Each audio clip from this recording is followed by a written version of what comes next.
हम लोगों ने यूपीएससी के सिलेबस पर चर्चा कर रखा था कि नहीं? सिलेबस में हमारी चर्चा कंप्लीट थी कि हम लोगों को इकोनॉमिक्स से संबंधित कौन सा विषय पे ज्यादा फोकस करना है। जैसे बताएंगे थोड़ा सा, कृषि है, उद्योग है, आधारभूत संरचनाएं हैं, बजटीय प्रणाली है, उदारीकरण है, योजनाएं हैं, निवेश मॉडल है और समावेशी विकास है। बस इतना ही। तो हमने ये सोचा कि जब इतना ही पढ़ना है तो इतना क्यों पढ़े? जब इतना ही पढ़ना है तो इतना ही को हम केवल 7 सेगमेंट को 7 यूनिट में इसको बांट देंगे। वो 7 यूनिट के अंदर जो चैप्टराइजेशन होगा वो हम लोग उसको में कंप्लीट कर देंगे। इससे क्या होगा कि दोनों चीज आप लोगों को अवेलेबल आराम से हो जाए। 7:10 तक क्लास प्रारंभ हो जानी चाहिए। आपके जो मित्र सहपाठी हैं उनको भी बताइए। चलिए आते हैं अर्थव्यवस्था। हम लोगों ने इसके बेसिक स्ट्रक्चर को देख लिया है हाँ या ना? बेसिक स्ट्रक्चर कंप्लीट हो चुकी है हम लोगों की। तो बेसिक स्ट्रक्चर हम लोगों ने देख रखा है। यूपीएससी में जो इसकी सिलेबस है, इसके जो पाठ्यक्रम है, पाठ्यक्रम भी हम लोगों ने देख रखा है। जो लोग नए हैं उनको नहीं पता होगा, जो क्लास नहीं आए थे, तो अपने पड़ोसी सगा संबंधी से बात मिल लीजिएगा और हम भी प्रयास करेंगे कि आपको हम भी क्या करें, उपलब्ध कराने की भरपूर चेष्टा करें, है कि नहीं? चलिए हम लोग अभी इकोनॉमिक्स जो स्टार्ट करेंगे। हम लोगों ने देख रखा था इकोनॉमिक्स के 2 अलग अलग सेक्टर हैं, हम लोगों को देखना था। पहला क्या था? बेसिक्स और दूसरा क्या था? कॉन्सेप्ट। ठीक है। बेसिक के अंदर हम लोगों ने क्या क्या देखा बोलते जाइए फटाफट। इंस्टीट्यूशंस देखा, संस्थाएं देखी और हम संस्थाओं का कार्य व संचालन देख लिया। देखा हाँ या ना? ध्यान में है? ठीक है, बहुत अच्छी। दूसरी बात है, हम लोगों ने पारिभाषिक शब्दावली देख लिया था, देखा था ना? पारिभाषिक शब्दावली देख लिया था और एप्लीकेशन ऑफ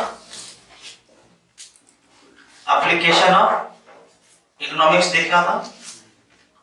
इतना से हम लोगों ने देख लिया था। कॉन्सेप्ट में हमें क्या देखना है? इसी एप्लीकेशन ऑफ इकोनॉमिक्स का एडवांस वर्जन, कि हम लोग को किस तरह से संस्थाएं किस तरह से काम करेंगी। ठीक है। बैंकिंग अगर चल रहा है तो बैंकिंग हमारे लिए क्या, हम लोगों ने बैंकिंग के अंतर्गत क्या क्या पढ़ा?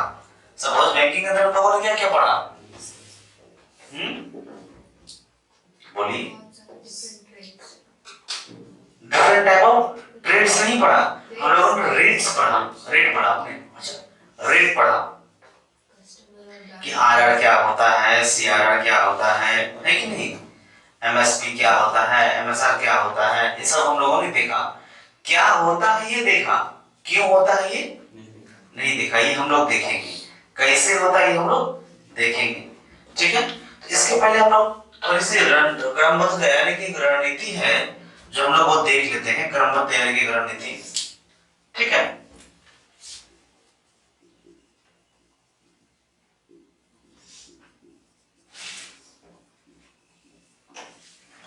क्रमबद्ध तैयारी की रणनीति देख लेते हैं। अच्छा, एक बात बताइए कि पिछले वर्षों का प्रश्न का समायोजन किन किन लोगों ने किया? किसने देखा है? किसने देखा? चलिए हम लोग देख रहे थे कि क्रमबद्ध तैयारी कैसे करेंगे। प्रीवियस के प्रश्न किन किन लोगों ने देखा है? हाँ तो रहिए। किस चीज का? इकोनॉमिक्स का पिछले वर्षों के प्रश्न पत्र, प्रारंभिक और मुख्य परीक्षा दोनों का। प्रारंभिक परीक्षा का अभ्यास किन्होंने किया? किसी ने, बस कुछ लोगों ने किया है कि नहीं। तो आपको ये करना होगा, आप क्या करेंगे, सभी कोई पिछले वर्षों की जो प्रश्न है, पिछले वर्षों के प्रश्नों का अभ्यास कीजिएगा। वो भी कब से,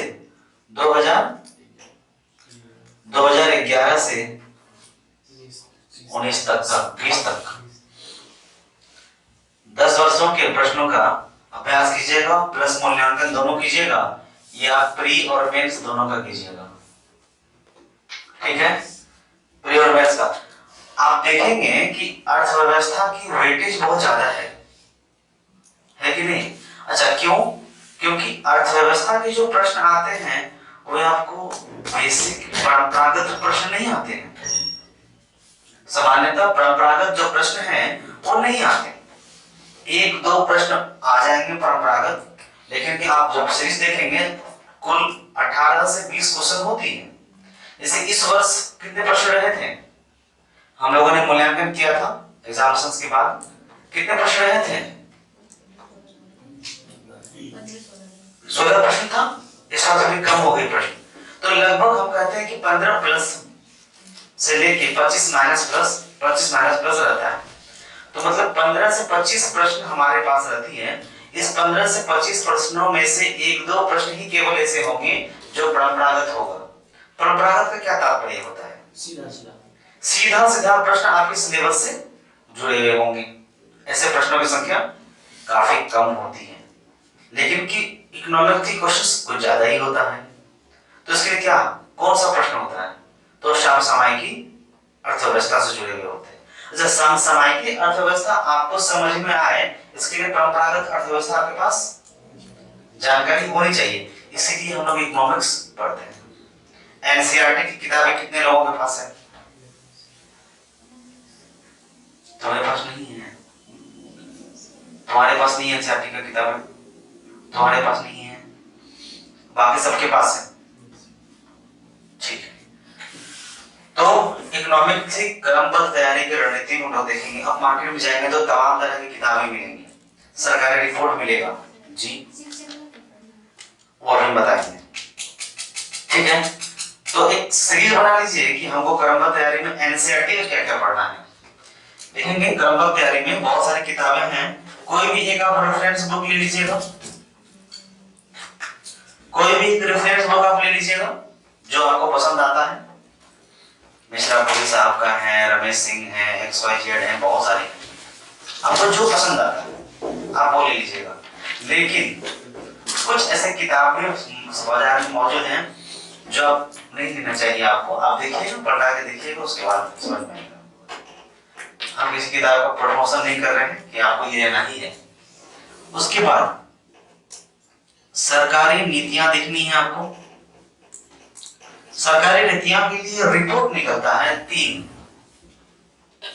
यहां से आप लिखना शुरू करेंगे। 3 रिपोर्ट निकलता है। पहला क्या निकलता है? पहला नीति आयोग के द्वारा निकाला गया, ये हमारे नीति आयोग चेंज हो गई है, योजना आयोग चेंज हो गई है, नीति आयोग की रिपोर्ट। ठीक है, दूसरा बजट प्लस आर्थिक सर्वेक्षण, तीसरा 7th एनुअल रिपोर्ट, चौथा ARC, चौथा ARC और पांचवा क्या हो सकता है बताइए? पांचवा नहीं दिख रहे हैं। नीति आयोग की रिपोर्ट, बजट और आर्थिक सर्वेक्षण, 7th एनुअल रिपोर्ट, ARC, और एक और निकलती है भारतीय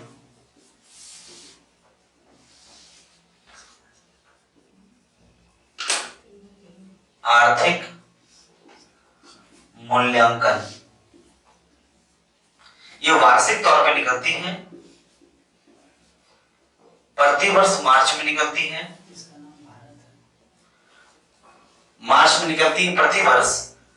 और कुछ लोग इसको 2 भागों में नाम लेते हैं। एक लोग कहते हैं इसमें भारत है, जबकि वो नहीं है, केवल और केवल इसमें निकलती है इकोनॉमिक्स का ही, वो आर्थिक मूल्यांकन ही निकलती है, सरकार के कार्यों का मूल्यांकन निकलती है, इकोनॉमिकल स्ट्रक्चर। आप भारत लेंगे, भारत पढ़ेंगे, इसमें कोई दो राय नहीं है। आप इतना का पहले अपने कॉपी में छाप लेंगे, उसके बाद हम लोग एनसीईआरटी पे बात करेंगे। ठीक है, तीसरा हम लोग देखेंगे एनसीईआरटी और चौथा देखेंगे,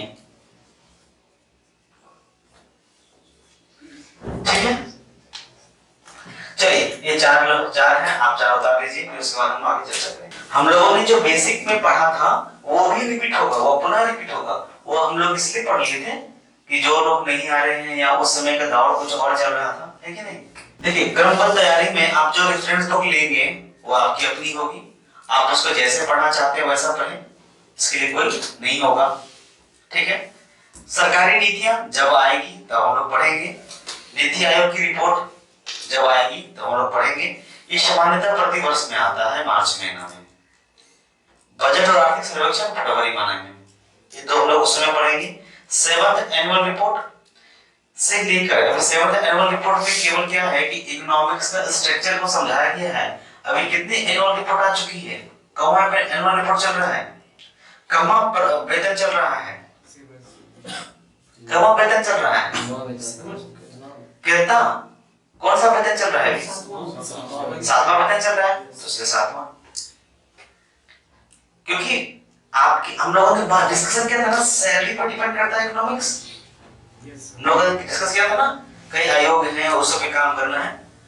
एनसीईआरटी हम लोग देखेंगे कि एनसीईआरटी में कौन सा चैप्टर पढ़ना है, कौन सा बुक पढ़ना है, वो अभी आपके साथ डिस्कस करेंगे। और बाकी ये तो क्लास नोट्स है और आपको जो नोट्स मिलेंगी वो है। चलिए हम लोगों ने जो तीन अलग अलग श्रेणी बांटा था, अभी हमने कहा कि आपकी जो रेफरेंस बुक होगी वो आपकी अपनी होगी। एनसीईआरटी की तैयारी कैसे कैसे करेंगे, क्या क्या करेंगे, सब टाइटल लगाइए या हेडलाइन लगा दीजिए कि एनसीईआरटी। चलिए पहला बिंदु लिखेंगे एनसीईआरटी की तैयारी में, पहला बिंदु देखिए किस किस क्लास का क्या क्या पढ़ना है। क्लास 11th में जो है, देखिए भाई क्लास 11th का एनसीईआरटी में, देखिए क्लास 11th में बहुत सारी किताबें हैं। पुराना वाला एनसीईआरटी का अलग है, नया वाला एनसीईआरटी अलग है। जिस एनसीईआरटी में लिखा होगा भारतीय अर्थव्यवस्था का विकास, वही 11th का एनसीईआरटी पढ़ना है। कौन सा लिखा है? भारतीय अर्थव्यवस्था का विकास। चैप्टर नंबर लिख लीजिए 11th का कौन सा, 1 और 2, 1 और 2। अच्छा इसको पढ़ने से मैं क्या समझ आएगी वो देख के लिख लीजिए, भारतीय अर्थव्यवस्था की आरंभिक स्थिति, भारतीय अर्थव्यवस्था की आरंभिक स्थिति।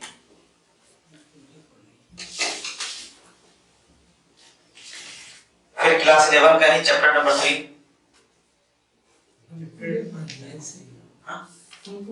पढ़ ली फिर लिखिए। क्लास 11 का ही चैप्टर नंबर 3 पढ़ना है। जब आप चैप्टर नंबर 3 पढ़ रहे होंगे तो उसके साथ साथ क्लास 10th का चैप्टर नंबर 4 भी पढ़ना है, साथ दोनों साथ में पढ़ना है, ठीक है। क्लास 10th का चैप्टर नंबर 4,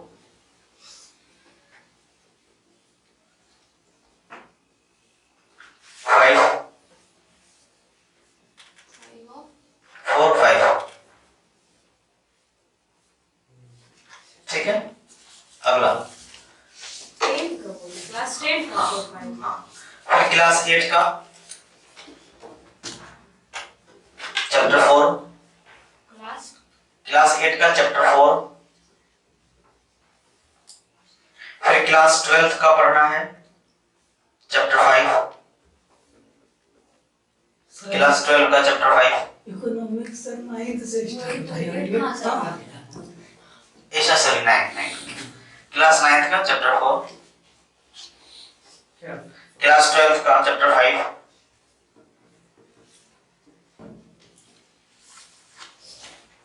फिर क्लास 9th का चैप्टर 3, 4 और उसके साथ में क्लास 12 का चैप्टर 7। क्लास 9 के फिर क्या बोलते हैं 4, 5 12 का 7 और फिर 12 का चैप्टर नंबर 7 दोनों साथ में पढ़ना है। फिर क्लास 10 का चैप्टर 3 और उसी के साथ में क्लास 12 का चैप्टर 7 क्या क्लास 10 का चैप्टर 3 और उसी के साथ क्लास 12 का चैप्टर 7। बात मत करो। फिर क्लास 11 का साथ में क्लास 11 का 6 और 8। फिर क्लास 12 का 10वां चैप्टर उसी के साथ में। फिर आगे अगला क्लास 12 का दूसरा और तीसरा चैप्टर।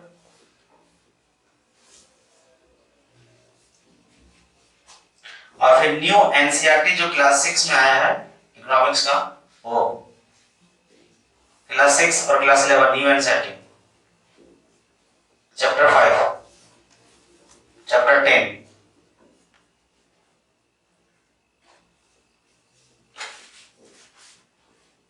फिर क्लास 11 का चैप्टर 4, 7 एंड 9। 4, 7 और 9। इसी के साथ ज्योग्राफी पढ़िएगा, ज्योग्राफी क्लास 12। इसी के साथ ज्योग्राफी क्लास 12 का चैप्टर नंबर 9। फिर क्लास ज्योग्राफी का पढ़िएगा, इसी में क्लास 10 का ज्योग्राफी चैप्टर नंबर 10। ठीक है। फिर आगे अगला में क्लास 12 का चैप्टर 8, क्लास 12 का चैप्टर 8 और इसके साथ में पढ़िएगा बजट।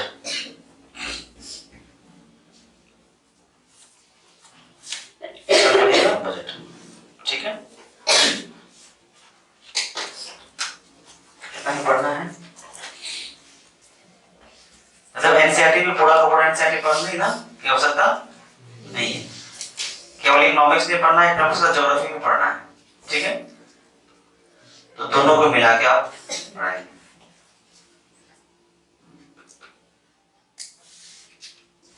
इतना उदासी क्यों है तुम लोग के चेहरे पर? डेली चैप्टर पढ़ना बहुत कल चैप्टर पूरा एनसीईआरटी पढ़ लेना, कोई टेंशन नहीं है। कम लग रहा आपसे करता हूँ। आपको मिला क्या बोला? कुल मिलाकर पूरा कहाँ पूरा है? 10-11 वाला नहीं, सब पढ़ेंगे इधर उधर देख लेंगे। लेकिन कौन कब किसके साथ पढ़ना है वो सीरीज है ना। ये जैसे लिखा है ये सीरीज है, वैसे ही पढ़िएगा। वो सीरीज है, इम्पोर्टेंट वो किताब तो सब पढ़ना है ऐसा नहीं है, लेकिन वो सीरीज है, ठीक है। तो इकोनॉमिक्स हम लोग आज से एकदम बेसिक से फिर से शुरू करेंगे। जिनको कॉन्सेप्ट पता होगा वो अपना काम अपना आराम से है। तो हम लोग अर्थव्यवस्था में भारतीय अर्थव्यवस्था क्या क्या पढ़ना था, क्या क्या पढ़ना है, ये हम लोगों ने डिस्कशन कर लिया है। सिलेबस में हम लोग जो मेन फोकस करेंगे भारतीय अर्थव्यवस्था में वो कुछ पॉइंट होंगे, फटाफट बोलते जाइए। कृषि है, बोलते जाइए। आधारभूत संरचना है, बजट है, योजनाएं हैं, और क्या है, बैंकिंग है, और क्या है, बैंकिंग के बाद समावेशी योजनाएं हैं,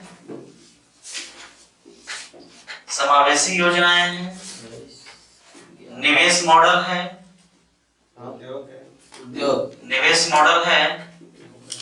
उद्योग है, और कुछ नहीं होगा। 3 3 6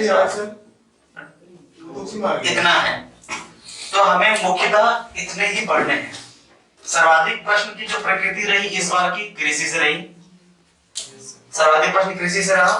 तो हम लोग इकोनॉमिक्स में कृषि वाले प्रश्न जोड़ेंगे। कितने प्रश्न आए थे? 21 प्रश्न आए थे। 21 प्रश्न ये और 16 प्रश्न उधर, कितना हो गया कुल प्रश्न संख्या? 37 प्रश्न इकोनॉमिक्स के से, ठीक है। बहुत कम प्रश्न है।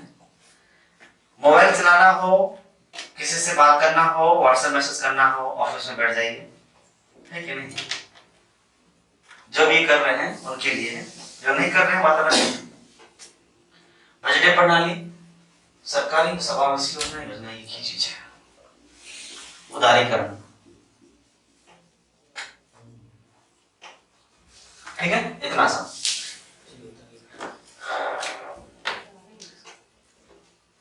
आप पहले उतार चुके हैं, आप उतार चुके हैं। चलिए, भारतीय अर्थव्यवस्था के तहत में हम लोग की जो हम लोगों ने देखा था, राष्ट्रीय आय को देखा था, बैंकिंग सेक्टर को देखा था, जीएनपी देखा था, जीडीपी देखा था, ये सारी चीज हम लोगों ने कवर कर लिया है।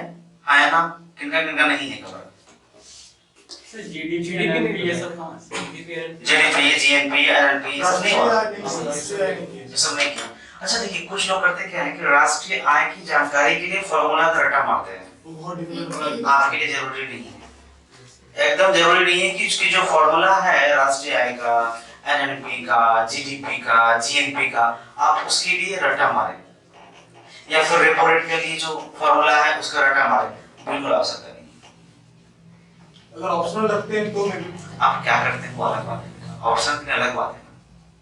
अगर मान लीजिए कोई बच्चा अगर हिस्ट्री ऑप्शन रखता है और जीएस में हिस्ट्री पढ़ता है, तो दोनों की हिस्ट्री में बहुत अंतर है। अब वो जीएस की हिस्ट्री में वर्ल्ड हिस्ट्री पढ़ना ही नहीं है, पढ़ना है क्या? पढ़ना ही नहीं है नॉर्मली, थोड़ा बहुत है वो तो आप ऐसे कवर कर लेंगे, और उसमें आप पढ़ेंगे तो थोड़ा रूस का हिस्ट्री पढ़िए, फ्रांस का पढ़िए, चीन का पढ़िए, सब पढ़िए। तो ऑप्शनल के साथ इसको घाट पैट मत कीजिए, दोनों अलग अलग है। सबनेट लगाइए भारतीय अर्थव्यवस्था।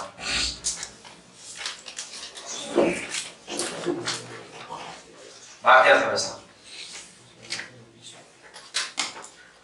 हम लोगों ने ये जो 7-8 सेक्टर है, ये 8 सेक्टर का बाइफरकेशन कर लिया था। हाँ या ना? 10 होते हैं प्रकट, हाँ या ना? 8 सेक्टर जो है, 8 सेक्टर को हम लोगों ने बाइफरकेशन कर लिया था। जैसे राष्ट्रीय आय एवं संबंधित धारणाएं में जो चीज थी, जीडीपी, जीएनपी, एनएलपी तथा अन्य। फिर मुद्रा और बैंकिंग को 2 भागों में हम लोग बांटा था। फटाफट देखिए, 2 भागों में बांटा था। आरबीआई और वित्तीय बाजार में आरबीआई को 2 भागों में बांट दिया था। परिचय एवं उनका कार्य, परिचय हम लोगों ने आरबीआई का देख लिया था, कार्य को थोड़ा डिस्कशन किया था।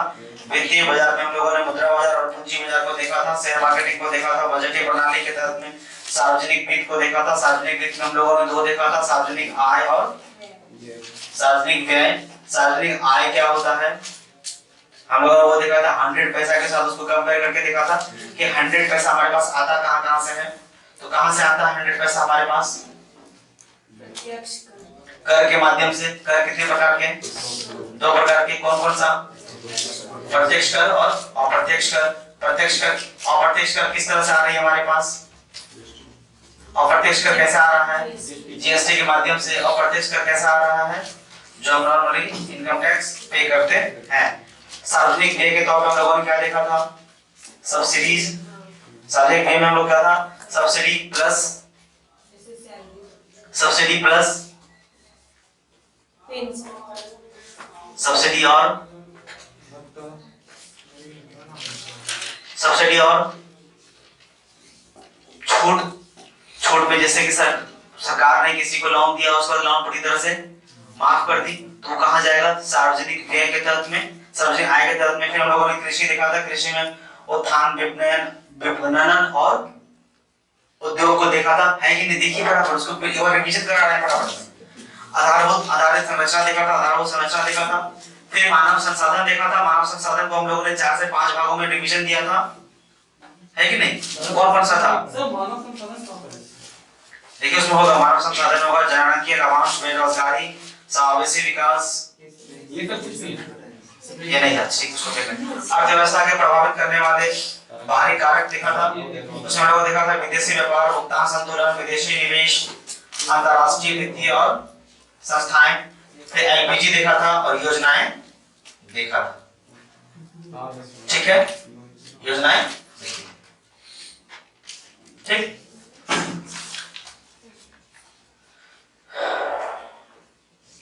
एक पूंजीवादी व्यवस्था हम लोगों ने देखा था। देखिए बराबर देखिए, जो देख लिया है उसको फिर हम लोगों ने देखेंगे। पूंजीवादी व्यवस्था देख लिया था, जिसमें अहस्ताक्षर का सिद्धांत था, है ना?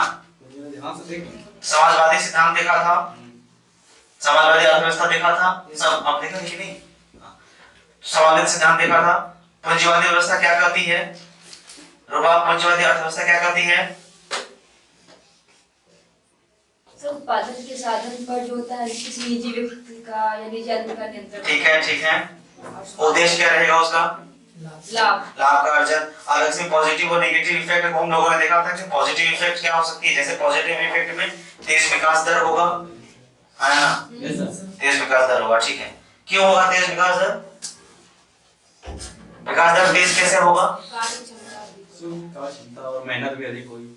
अच्छा, अभी जो हमारे सरकार हैं वो प्राइवेटाइजेशन पे ध्यान दे रहे हैं। बहुत सारे लोग इनके पक्ष में हैं, बहुत सारे इनके पक्ष में नहीं है। अच्छा, इनके पक्ष में कौन नहीं है? जो सरकारी नौकरी कर रहे हैं। जो सरकारी नौकरी नहीं करे वो इनके पक्ष में है। अच्छा, उसके परिवार से अगर कोई सरकारी नौकरी कर रहा है तो उसके पक्ष में? परिवार में कोई सरकारी नौकरी में नहीं है, खुद नहीं है तो पक्ष में है। ये सही है या गलत है? तो अगर पूंजी, ये क्या हो जाएगी, अगर सरकार किसी भी कोई भी सेक्टर को अगर प्राइवेटाइजेशन कर देती है तो निजी हाथों में जाएगी। निजी हाथों में जाएगी तो क्या हो जाएगा? कैसी अर्थव्यवस्था चलेगी वहां पे? जब पूंजीवादी अर्थव्यवस्था चलेगी तो क्या होगा? विकास दर बढ़ेगा। तो अच्छा, तेजी से बढ़ेगा लेकिन वो गिरेगा भी बहुत तेजी से। गिरेगा भी तेजी से, बढ़ेगा भी तेजी से, ठीक है। समाजवादी अर्थव्यवस्था के तहत हम लोगों ने क्या देखा था? उत्पादन के साधनों पर किसका नियंत्रण? अच्छा, इसका उद्देश्य क्या रहा? पॉजिटिव इफेक्ट, असंतुलन नहीं आएगा बाजार में, भुगतान असंतुलन आएगा, भुगतान असंतुलन आएगा। दो अलग अलग विषय है, भुगतान असंतुलन आएगा या बाजार असंतुलन आएगा? बाजार असंतुलन नहीं आएगा, भुगतान असंतुलन आ सकती है या ना? भुगतान असंतुलन आएगा, हाँ या ना? जब बाजार असंतुलित होगा ही नहीं तो भुगतान असंतुलित कैसे हो जाएगा? हम लोगों ने इसका देखा था ना संबंध कि भुगतान किस तरह से बाजार से और बाजार किस तरह से भुगतान से। सपोज करते हैं क्या कि इस पेन पे हम सभी की आधिपत्य है, हम सभी की क्या है? आधिपत्य। इसकी यूज के लिए हम सभी बराबर हैं, तो ये हम कह सकते हैं ये पेन हम सभी का है। ये क्या हो गया? समाजवादी अर्थव्यवस्था। ये पेन मेरा है, ये पेन मेरा है, अभी आपको यूज करने दिए हैं लेकिन आपसे हम छीन सकते हैं कभी भी। तो ये क्या होगा? आपके पास किस चीज की कमी है? इस पेन की कमी है। हमारे पास आधिक्य किस चीज की है? इस पेन की है। तो इस पेन का हम बोलबाला आप इसके नहीं। अच्छा, तो इस पेन को बेच के जो मेरी इनकम ऑफ सोर्स बनेगी वो मेरा होगा, क्या आपका होगा? लेकिन ये जब हम सभी का इसका समान अधिकार है तो इसको हम बेचेंगे तो क्या होगा? अगर मान लीजिए इसको 50 रुपए में बेचेंगे तो बराबर बराबर सब बांट लेंगे, ठीक है, फिर सबके पास आ जाएगा। और अगर नहीं रहेगा तो, और अगर हमारी पूंजीवादी अर्थव्यवस्था जात में थी थोड़ा थोड़ा 50 रुपए तो भुगतान सब तो अच्छा, अब कुछ 50 रुपए में बिक रहा हो, आप खरीदने में सक्षम होंगे या हम? तो बाजार में भुगतान संतुलन नहीं आएगा, बदला। पूंजीवादी अगर रहेगी तो बाजार में भुगतान असंतुलन आएगा, बाजार असंतुलित हो जाएगी। सपोज करो कि मेरे पास 1 करोड़ रुपया है, आपके पास नहीं है। हम मार्केट में गए और मार्केट में जाकर के जितना पिज्जा था सब पिज्जा को खरीद लिए। आपको पिज्जा खाने का मन है, हम कहीं अब लेना है बेटा तो हमारे पास हम मार्केट में अभी रेट कितना था? 300 पिज्जा का मिनिमम रेट 120, ठीक है 120। हम वही मिनिमम वाला आपसे कितना में लेंगे? 210 में। आप कुछ कर सकते हैं? कर सकते हैं? नहीं। अच्छा, सरकार उस पिज्जा को हमें केवल ना बेच के ये कहे कि यह इस पे सभी जनता का अधिकार होगा और इसकी मिनिमम सेलिंग प्राइस एमएसपी जो होगी वो 10 रुपया होगा। तो क्या आप उसको 20 रुपए में बेच सकते हैं? बाजार असंतुलित होगी? नहीं होगा। तो पूंजीवादी अर्थव्यवस्था में बाजार असंतुलित होने की संभावना है या नहीं है? है या नहीं है? है। समाजवादी अर्थव्यवस्था में बाजार असंतुलित होने की संभावना बिल्कुल नहीं है। अगला नेगेटिव इफेक्ट क्या होगा? विकास दर केवल धीमा होगा, विकास तो होगा, विकास होगा लेकिन धीरे धीरे धीमी गति से होगा। लेकिन पूंजीवादी अर्थव्यवस्था के अंदर विकास तेजी गति से होगी। ठीक है, भारत में किस प्रकार की अर्थव्यवस्था है? दोनों है पूंजीवादी अर्थव्यवस्था भी और उदाहरण दीजिए एक आध पूंजीवादी अर्थव्यवस्था जो भारत में मौजूद है और समाजवादी अर्थव्यवस्था जो भारत में मौजूद है, एक उदाहरण बताइए फटाफट। रिलायंस इंडस्ट्रीज वो कैसी अर्थव्यवस्था है? अच्छा, और सार्वजनिक अर्थव्यवस्था देखिए BSNL हाँ नहीं गवर्नमेंट का है लेकिन आप संपूर्ण नहीं है ना, आप उसका सब अधिक शिक्षा संबंधित सर ऑयल इंडिया लिमिटेड। आप ऐसा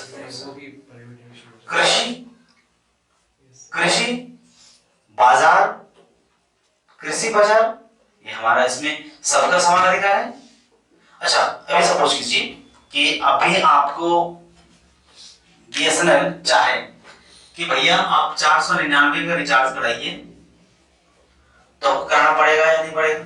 आप इसके लिए आंदोलन कर सकते हैं क्या? कभी सुना है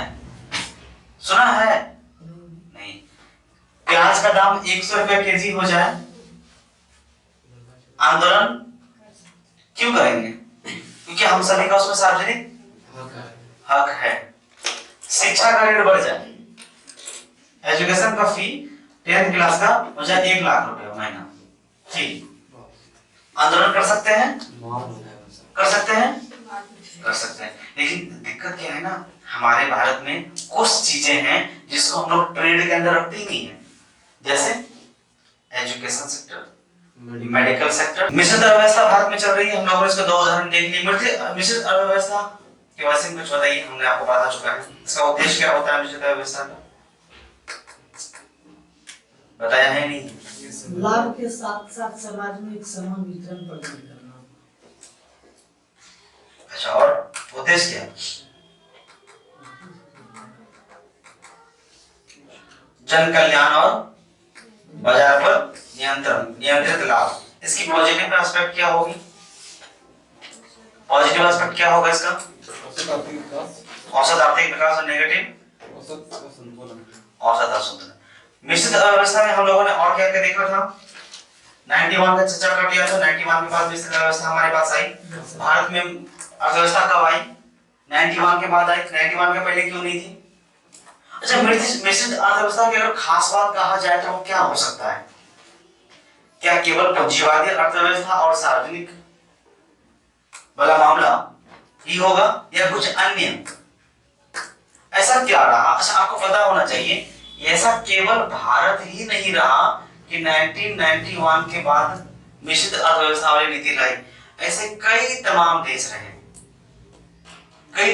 रहा और जिन्होंने 1991 के पहले ही मिश्रित अर्थव्यवस्था लेके आ गया वो आज टॉप पे, लगभग टॉप पे।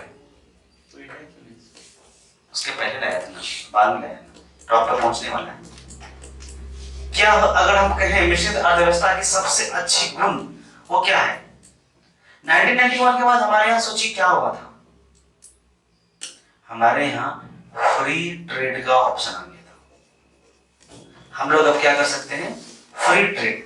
आप याद कीजिए वो समय जिस समय अंग्रेज हमारे यहाँ बिजनेस करते थे, फ्री ट्रेड के लिए ऑप्शन मिला था, याद है? दस्तक। फ्री ट्रेड का दुरुपयोग हो रहा था, फ्री ट्रेड था, वही फ्री ट्रेड 1991 के बाद मिल गया और वो फ्री ट्रेड की वजह से ऐसा लगा। अच्छा, फ्री ट्रेड होगा तो उसके लिए दुरुपयोग होगा, तो उसके लिए क्या कर दिया गया? संरक्षणवाद, है कि नहीं? संरक्षणवाद के नियम आ गए, मुक्त व्यापार एवं संरक्षणवाद के नियम आ गए। आप लोग के चैप्टर में होगा, आप लोग ग्रेजुएशन में पढ़े होंगे, मुक्त व्यापार एवं संरक्षणवाद। तो 1991 के बाद जो सिनेरियो हुआ, उस सिनेरियो में जो था आप लोगों ने देखा, पढ़ चुका है या ना? पढ़ा है या ना? अच्छा, वैसे अर्थव्यवस्था में हम लोगों ने उत्पादन के साधनों पर चर्चा किया है। देखिए फटाफट, उद्देश्य पर चर्चा किया है, कुछ उसकी विषय में लिखाया है डिटेल। क्या क्या लिखाया है? निजी क्षेत्रों के साथ रोक एवं संतुलन, गैर लाभकारी क्षेत्रों के विकास में निजी क्षेत्र की दिलचस्पी कमाना, 1950 में अर्थव्यवस्था को आगे बढ़ाने के साथ साथ जन कल्याण की नीति, इसके बाद विकसित अर्थव्यवस्था, विकासशील अर्थव्यवस्था, अल्पविकसित अर्थव्यवस्था, जीडीपी में क्षेत्रफल, भागीदारी में प्रतिशतता, सेवा क्षेत्र प्लस एचडीआई, मानव विकास सिस्टम। इसके बाद आ गया तो वही डिटेल है, फिर और मानकों का अनुसार हम लोगों ने सेट किया था भारत में विकासित जीडीपी रेट क्या होनी चाहिए, भागीदारी लगभग कितनी होनी चाहिए, कितनी होनी चाहिए 80%। और भारत का सेवा क्षेत्र में कितनी भागीदारी है, भारत का सेवा क्षेत्र में कितनी भागीदारी है 80%। 50 से 80%। 50 से 80% है। बहुत अच्छा। आरबीआई की कार्य हम लोगों ने देख रखा था बैंकिंग में, आरबीआई में कितने सदस्य होते हैं वो देख रखा है, आया ना, देख रखा है आरबीआई की, हम लोग कार्य देख रखे हैं, कहाँ क्या क्या हुआ था नहीं हुआ था वो देख लिया है, कितने गवर्नर होंगे, कौन होंगे, मौद्रिक नीति जारी कौन करेगा, मुद्रा की छपाई कहाँ होगी, टंकन कहाँ होगा, सिक्का कहाँ बनेगी, छपाई कहाँ की होता है, नोट कहाँ है, वो सारी चीजें हम लोगों ने देख लिया था। मौद्रिक नीति हम लोगों ने देख लिया था, मौद्रिक नीति देख लिया था, क्या होता है मौद्रिक नीति,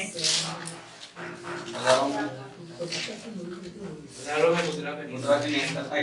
ठीक है। आरबीआई हम लोगों ने देखा था, आरबीआई के काम देखे थे, आरबीआई बैंक और कस्टमर के बीच का संबंध देख लिया था, देख लिया था, फिर बैंक और आरबीआई का संबंध देख लिया था, कस्टमर और बैंक का संबंध देख लिया था, आप थे क्लास में, बैंक और कस्टमर का संबंध देख लिया था, कुछ संस्थाओं का नाम देख लिया था, आया ना, फटाफट बोलते थे, उसके बाद हम आगे करेंगे। आत्मक उपाय, गुणात्मक उपाय वगैरह हम लोगों ने देख लिया था, कैश रिजर्व को देख लिया था, ऑटो फैक्टर देख लिया था आरबीआई का,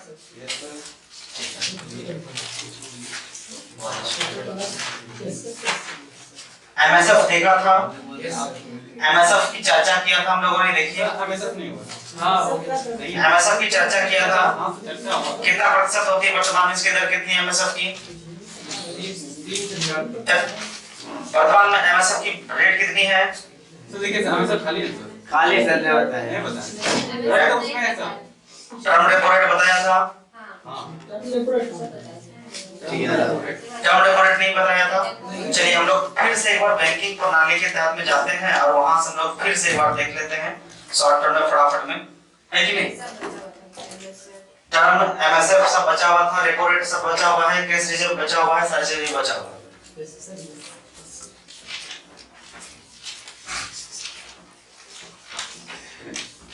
क्या गर्म लग रहा है,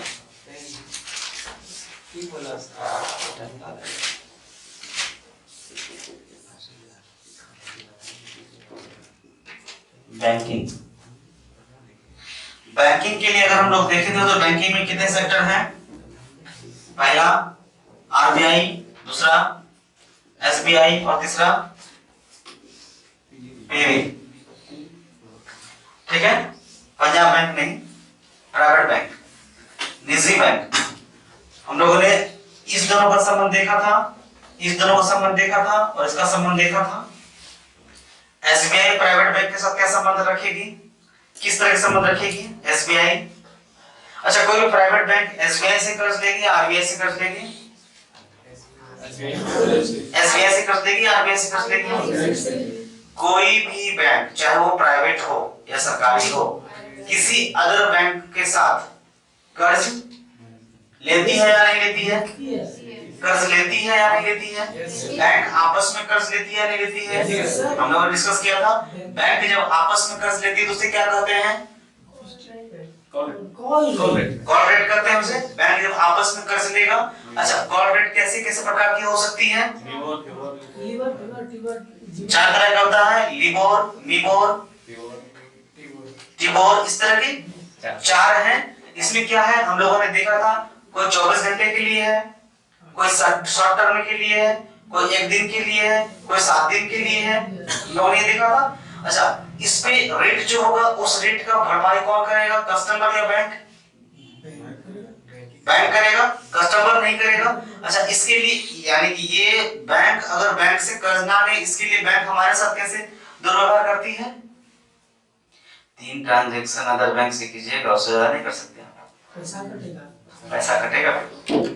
एक बार एक बैंक से आप 50,000 रुपये 20,000 रुपये निकालेंगे दूसरे बैंक के अकाउंट से, ऐसे नहीं कर सकते। तो कुछ लिमिट है। Yes sir. तो अगर जैसे मान लीजिए मैं हूँ आप हैं, हम दोनों बीच में एक समझौता हो गया कि भैया आपका कोई कस्टमर 20,000 रुपये निकालता है मेरे एक बैंक से और मेरे कस्टमर आपके बैंक से निकालता है, तो हम दोनों एक दूसरे को कुछ नहीं देंगे। तो हम दोनों बॉन्ड रेशन लगा दिए, 20,000 निकालिएगा। ऐसा बॉन्ड रेशन निकालेंगे आपका नहीं निकलेगा पैसा, लेकिन आपके पैसे क्या होगी, चार्ज कटेगा। आपसे क्या लेंगे, धनराशि लेंगे, अतिरिक्त धनराशि लेंगे। तो ये सब चीज क्या हो जाएगा, बैंक के अकाउंट में, और वो बैंक के अकाउंट में जो जाएगा वो लीबोर्ड में, टी-बोर्ड में, बी-बोर्ड में, इसमें कटेगा। ठीक है, सारे कॉर्पोरेट पे कटेगा। तो इसका सीधा सीधा मतलब है कि एसबीआई प्राइवेट बैंक को कर्ज कैसे देगी, तो क्या एसटीएल देगी, short term loan. RBI bank को कैसा देगी, प्राइवेट बैंक को ये देगी एसटीएल शॉर्ट टर्म लोन, ये भी देती है। नाम बताइए शॉर्ट टर्म लोन का जो आरबीआई बैंक को देती है, आर देती है। आरबीआई एसबीआई को देगी एसटीएल, आरबीआई एसबीआई को एलटीएल भी देगी। क्या आरबीआई इस बैंक को एलटीएल देगी? Yes sir, yes sir. लेकिन आरबीआई कोई बैंक किसी बैंक को एलटीएल देगी नहीं, क्यों देगी? एक प्राइवेट बैंक दूसरे प्राइवेट बैंक को कर्ज देगी, देगी। तो मतलब अब यहाँ पे हम लोगों ने एक और देखा था कि बैंक टू बैंक कर्ज समझौता होती है। तो ये संभव है, ये हम लोगों ने देख रखा है। चलिए आगे, बैंकिंग हम लोगों ने काफी कुछ देखा है। कितने, अच्छा कॉर्पोरेट मैक्सिमम कितने दिन तक जाएंगे, 14 डेज। अच्छा 14 डेज के बाद क्या होगा, तो देख मेरे की है। 14 डेज के बाद क्या होगा, मान लेते हैं कि Maharashtra bank Punjab national bank से कर्ज लिया, शॉर्ट टर्म कर्ज लिया, उसको कर्ज मिलेगा मैक्सिमम 14 डेज के लिए, और 14 डेज में वो कर्ज रिटर्न नहीं किया तो महाराष्ट्र बैंक में मिल जाएगा, विलय हो जाएगा। तुरंत विलय होगा, नहीं होगा। उसके बाद क्या होगा, उसके बाद आरबीआई दोनों के बीच में क्या कराएगी, ग्राहक शेष कराएगी। ग्राहक समझौता नहीं कराएगी, ग्राहक शेष कराएगी। ग्राहक शेष का क्या तात्पर्य है, अगले 180 दिन के बाद तुमको ये दे दिया जाएगा, अगले 180 दिन तक आपने जो इस बैंक से कर्ज लिया है वो आप दे दें, अन्यथा ग्राहक शेष होगा। ग्राहक शेष का क्या तात्पर्य है, ग्राहकों को यह स्वतंत्रता दी जाएगी कि आप महाराष्ट्र में रहना चाहते हैं पंजाब नेशनल बैंक में, आप देखे होंगे कई बार ऐसी स्वतंत्रता आती है, आई भी है। फिर ग्राहक शेष होगा, कोई बैंक चाहेगी कि हमारे ग्राहक घटे, नहीं चाहिए, कोई बैंक नहीं चाहिए। अगर ग्राहक शेष होने के बाद भी लोन कंप्लीट ना हो तो आधिपत्य हो जाएगा। लेकिन बड़ी समस्या यह है कि अगर दो सरकारी बैंक आपस में कर्ज लिया है तो अधिशेष आधिपत्य नहीं हो पाता है। क्यों? क्योंकि बीच में कौन बैठा है, रवि, आरबीआई। आरबीआई क्या करती है, उस बैंक की जमा पूंजी जो किनके पास है, क्या नाम है उसको, क्या कहते हैं, एसएलआर और cash reserve ratio, cash repo rate नहीं, कैश रिजर्व रेशियो। दो सीआरआर है हमारे पास, एक कैश रेपो रेट और एक क्या है, cash reserve ratio. Cash reserve ratio कितना प्रतिशत है एसबीआई, सॉरी किसी भी बैंक का, रवि, आरबीआई के पास नहीं, आरबीआई के पास अपना रखेगा ना, कौन अपने पास तो रखेगा, आरबीआई के पास तो अपना जमा तो करेगा, बॉन्ड तो जमा करती है कि नहीं, 2-2 70% एसएलआर है। वो तो ऐसा लाड़ है जो किसके पास रहेगा, ऐसा लाड़ किसके पास रहता है, बैंक के पास, आरबीआई के पास, आरबीआई के पास, किसके पास रहेगा, RBI आरबीआई के पास। मतलब कि अगर कोई बैंक 100 रुपया की क्षमता रखती है तो 70 रुपया उसका किसके पास है, 17 नहीं 17 17% है, 17 रुपया किसके पास रहेगा, RBI आरबीआई के पास। तो आरबीआई क्या करता है, उससे समझौता करा लेता है। आप देखेंगे कि बैंकों का विलयीकरण होता है, बैंकों का राष्ट्रीयकरण होता है, बैंकों का विलयीकरण और राष्ट्रीयकरण ये दो ही चीज होता है। राष्ट्रीयकरण होगा तो पॉजिटिव इशू है या नेगेटिव इशू है, पॉजिटिव है। मतलब क्या है, अगर किसी बैंक का राष्ट्रीयकरण किया गया इसका तात्पर्य यह है कि उस बैंक का देश में, उस देश में क्या है, मांग ज्यादा है, कस्टमर ज्यादा है, वह बैंक सरकारी कोष में, राजकोष में ज्यादा पैसा पेमेंट कर रही है, तो उसका राष्ट्रीयकरण कर दिया। राष्ट्रीयकरण कर देने से बैंक को क्या फायदा, राष्ट्रीयकरण कर देने से बैंक को क्या फायदा, किसी भी बैंक का राष्ट्रीय, सब हमने समझाया था उसमें, किसी भी बैंक का राष्ट्रीयकरण कर दिया जाए। अच्छा देखना, कभी भी बैंकर्स जो होते हैं अपने बैंकों का राष्ट्रीयकृत हो जाने पे हल्ला नहीं करता, करता है क्या, विलय हो जाने पे हल्ला करता। दोनों बीच में क्या अंतर, क्यों ऐसा करता है, राष्ट्रीयकृत करने पे क्यों नहीं। अभी आपका मान लीजिए कि किसी के साथ गठबंधन हो जाए, तो आप उसके अंडर में रहना पड़ेगा, किसी के अंदर गठबंधन हो जाए, किसी के साथ गठबंधन हो जाए, तो गठबंधन हो जाना क्या है, विलय है या राष्ट्रीयकरण है, सोच क्यों नहीं, गठबंधन हो जाना विलय कैसे हो गया? समझिए एक बात, गठबंधन हो जाना विलय है या राष्ट्रीयकरण है, राष्ट्रीयकरण। मान लेते हैं कि किसी महिला का किसी पुरुष के साथ गठबंधन हो जाए तो महिला का गठबंधन विलय है या राष्ट्रीयकरण, राष्ट्रीयकरण विलय नेगेटिव सेंस में आता है। विलय भी है, ये तो हम लोग रिलेशन का अलग चीज हो जाएगा, रिलेशन अलग हो जाएगा क्योंकि उसका नाम भी खत्म हो जाएगा, नहीं ये चीजें। तो राष्ट्रीयकृत हो जाना पॉजिटिव एस्पेक्ट है और विलय हो जाना नेगेटिव एस्पेक्ट। जब कोई बैंक अपनी जो वर्तमान स्थिति जो एसएलआर है उससे कम स्थिति आ जाए, उससे कम उसकी प्रॉफिट आ जाए, कम यूसेज आ जाए, तो क्या होगा, उसका दूसरे बैंक के साथ विलय कर दिया जाएगा। आपको याद होगा यूटीआईबी बैंक, याद है, यूटीआईबी बैंक याद है, हाँ वही करते हो जी, नहीं, यूटीआईबी बैंक याद है, अब नहीं है, अब नहीं रहा, 2010 में इसका विलय हो गया। अच्छा देखो, दो अलग अलग चीज होता है, एक तो विलय हो जाना होता है, पहला एक विलय हो जाना होता है, एक आधिपत्य हो जाना होता है, एक राष्ट्रीयकृत हो जाना होता है। राष्ट्रीयकृत पॉजिटिव है, बाकी ये दोनों नेगेटिव है। दोनों में से कौन रहता है, राष्ट्रीयकृत में सर आपको देखिए, विलय हो जाने का दो बैंक अभी मौजूद हैं, दोनों का आपस में समझौता हो गया, दोनों का आपस में समझौता हो गया, दोनों के कस्टमर बढ़ गए, कोई इसी एक नाम से काम चलेगा। जैसे अभी वोडाफोन और आइडिया का क्या हो गया, विलय हो गया, आधिपत्य हो गया, विलय हो गया, मतलब वोडाफोन भी है, आइडिया भी है, जो जो जहां कस्टमर है उसके वही कस्टमर रहेंगे, वही सिम रहेगा, वही काम चलेगा, प्लान सेम होगा, है कि नहीं। लेकिन अगर ये आधिपत्य हो जाता तो जैसे व्हाट्सएप का आधिपत्य हो गया, किसके साथ, फेसबुक के साथ, और व्हाट्सएप के कौन मालिक हैं आप, पहले व्हाट्सएप के कौन मालिक थे, कोई होंगे, तो इस तरह से तो आधिपत्य हो जाना। जैसे यूटीआईबी बैंक है, एक्सिस बैंक उस समय था, लेकिन एक्सिस बैंक की मांग उतनी नहीं थी, तो एक्सिस बैंक ने क्या किया, विलय नहीं किया इसके साथ में, इनका जितना शेयर था सारा परचेज कर लिया, सारा शेयर क्या किया, परचेज कर दिया, तो इसमें क्या हो गया, उस बैंक पे आधिपत्य हो गया, वो बैंक अब किनका हो गया।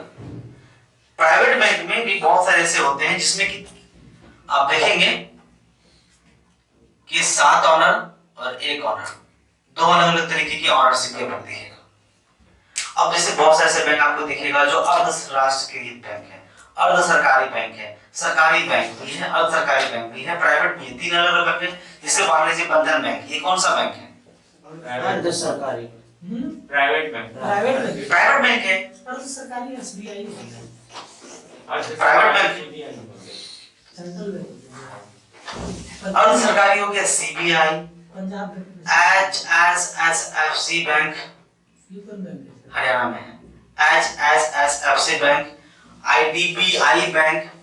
आपका यहाँ पे एक तिरकामाजी के सामने में एक बैंक है ग्रीन कलर का, क्या नाम उसका? Cooperative cooperative bank. ये सब अर्ध सरकारी बैंक हो। अब बंधन बैंक और भी जो इस तरह के संबंधित बैंक हैं। और क्या नाम उसका एक बैंक हो, इंडसलैंड बैंक। तो ये सब बैंक क्या है? Private bank. एक्सिस बैंक पूर्ण प्राइवेट बैंक है, ICICI बैंक पूर्ण रूपेण प्राइवेट बैंक है, HDFC बैंक पूर्ण रूपेण प्राइवेट बैंक है, एचडीबी बैंक HDB बैंक पूर्ण रूपेण प्राइवेट बैंक है, कैनरा सरकारी बैंक है। यूको बैंक सरकारी बैंक क्या अर्ध सरकारी बैंक। अर्ध सरकारी सर, है जो राष्ट्रीयकृत हो गया वो अर्ध सरकारी हो गया नहीं, सरकारी और अर्ध सरकारी दोनों रहेगा। राष्ट्रीयकृत हो जाने के बाद क्या है, वह बैंक के डूबने की स्थिति अगर आती है तो उस बैंक को बचाने की जिम्मेदारी किसकी होगी? भारत सरकार की होगी। भारत सरकार या आरबीआई भारत सरकार और आरबीआई दोनों की होगी, दोनों की होगी। जो अर्ध सरकारी होगा, सरकार उसका क्या कर देगी? आसानी से विलय कर देगी, आसानी से विलय कर देगा। जो अर्ध सरकारी होगा आसानी से विलय कर देगा। राष्ट्रीयकृत बैंकों का आसानी से विलय, आप कभी सुने हैं कि SBI का विलय होने वाला है? हम संभव ही नहीं, क्योंकि SBI अपना अलग शेयर काम करेगी। प्राइवेट बैंक विलय जल्दी नहीं होता, तो विलय करता है लेकिन बहुत जल्दी विलय नहीं करता। या तो अपना सारा शेयर बेच के अपना हाथ पैर झाड़ के निकल जाएगी, किसी और तरीके जैसे UTI ने किया, अपना सारा शेयर एक्सेस को बेच दिया, आगे निकल गया, UTI में दूसरा काम कर रही है।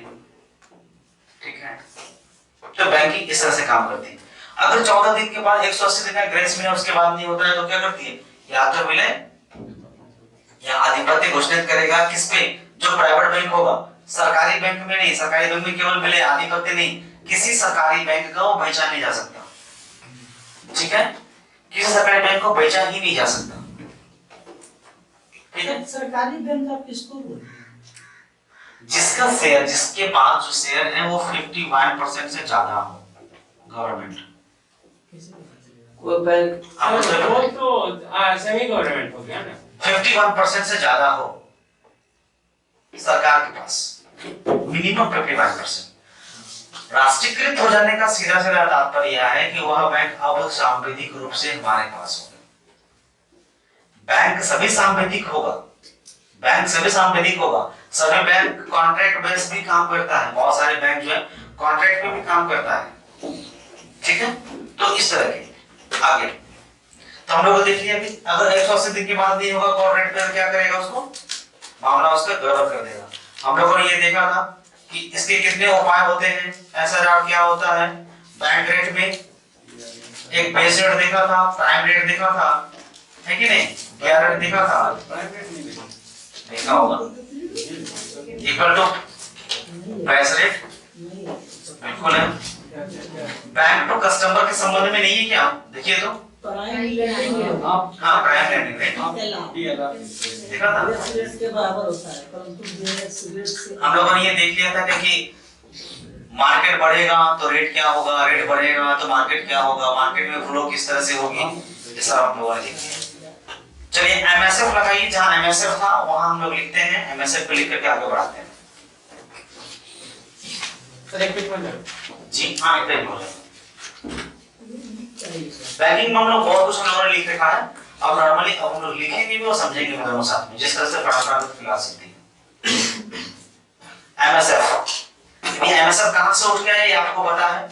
सबको पता है? यहाँ पे क्लास सभी लोग किया, कुछ को छोड़ के, 2 लोग को छोड़ के बाकी सबने किया क्लास। MSF लिखेंगे 2011 की नई मौद्रिक नीति के तहत, 2011 की नई मौद्रिक नीति के तहत इसकी शुरुआत आरबीआई ने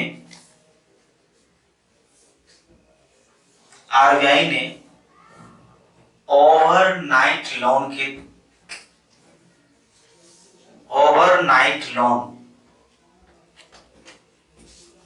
के तौर पर लागू किया था।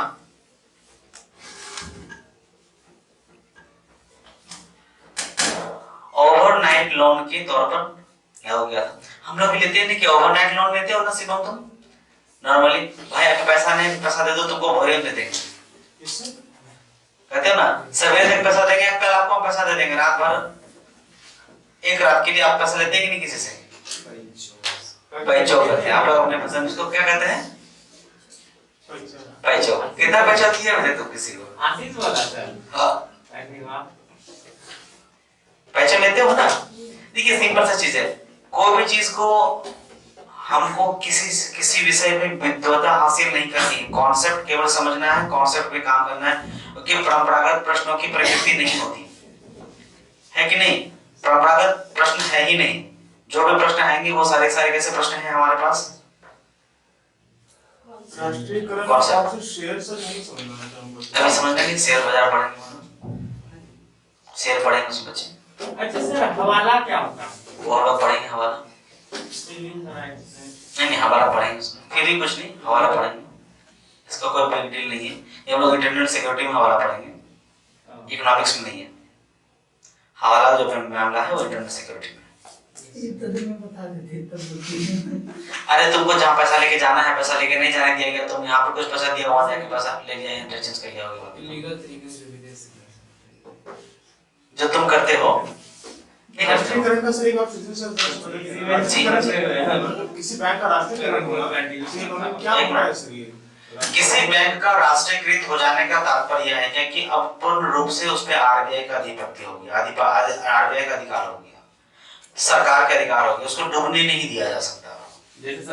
अब उसकी ब्रांचेस बनेगी, राष्ट्रीयकृत हो जाने के बाद वह प्रेजेंट करेगा इंडिया को, वह बैंक ऑल ओवर इंडिया में उसकी ब्रांचेस फैलेगी सर। इंडिया के बाहर भी होगा।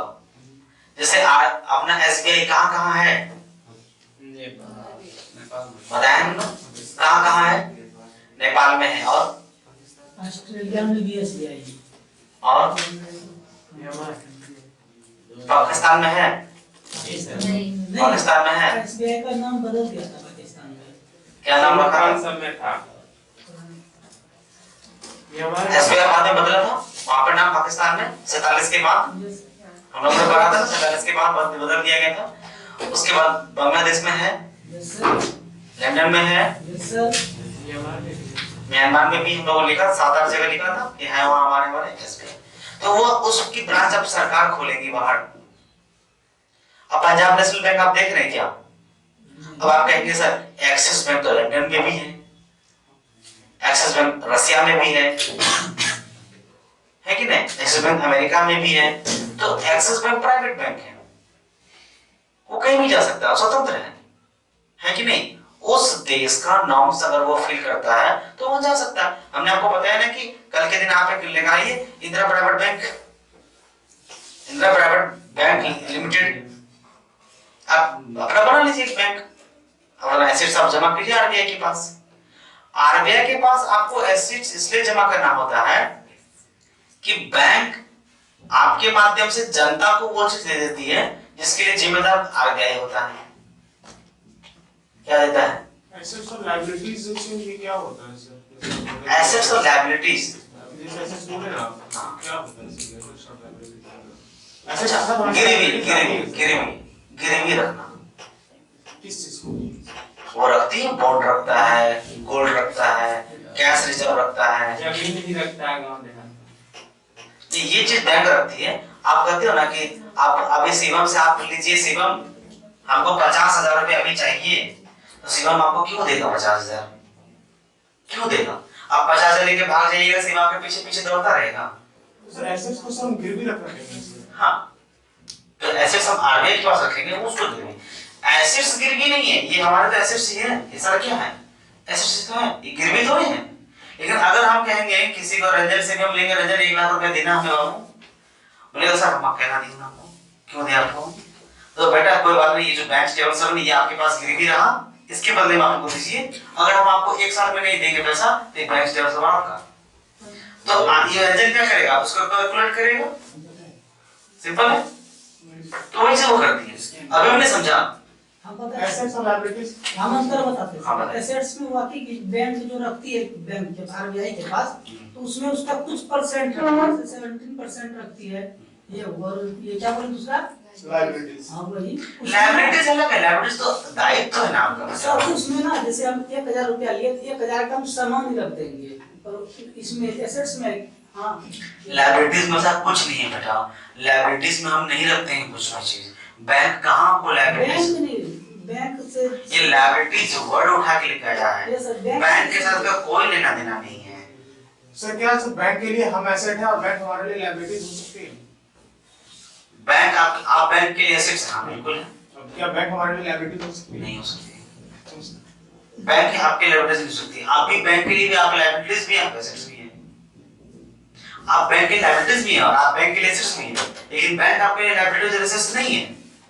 सपोज करते हैं अभी हमारे बैंक में, हम किसी बैंक में 1 लाख रुपए रख दिए, तो हम बैंक को एसेट्स दिए। बैंक हम, अब आप प्राइवेट सरकारी बैंक में तो उतना मांग नहीं होता, प्राइवेट बैंक में जाइए, बोलिए कि हमें अकाउंट खोलना है, और अकाउंट हम 1 करोड़ रुपए से खोलेंगे, उसके बाद देखिए आपको बर्गर, पिज्जा, चाय, कॉफी सब आ जाएगा। क्यों आएगा? देनदारी आप एसेट्स हैं, आप एसेट्स दे रहे हैं, लेकिन आप बैंक के लिए लायबिलिटीज भी हैं। आप 10 दिन के बाद जाएंगे, बोलेंगे मुझे 1 करोड़ रुपया निकालना है, उसको देना होगा, देना होगा, देना होगा, उत्तरदायित्व। उसके उत्तरदायित्व क्या है, देना होगा, सिंपल है। बैंक आपके लिए लायबिलिटीज एसेट्स दोनों है, नहीं बैंक आप बैंक के लिए लायबिलिटीज और एसेट्स दोनों है, बैंक आपके लिए कुछ नहीं है। हम वहां से 1 करोड़ निकाल के ऐसे कर देंगे। सर बैंक का तो उत्तरदायित्व है ना कि अगर हमारे पास मेरा उतना धन उसके कोष में जमा है तो अभी आपके पास पैसा है, पैसा फट गया है, चिढ़ गया है, जो भी हो गया, अब बैंक में आके एक्सचेंज करते हैं कि नहीं करते हैं? बैंक की वो मजबूरी, वो लायबिलिटीज है कि आपको पैसे से संबंधित तकलीफ नहीं हो, आरबीआई उसको ये सर देकर रखा है। बैंक का हमारे प्रति लायबिलिटीज है, उत्तरदायित्व है। बैंक का हमारे प्रति लायबिलिटीज है, वही तो हम बोल रहे हैं सर। बैंक के लिए हम लायबिलिटीज हैं, बैंक के लिए हम आप मेरे हम आप किसी को बेबीसिटर्स होता है, बेबीसिटर्स देखे हो, बेबीसिटर्स जी सर।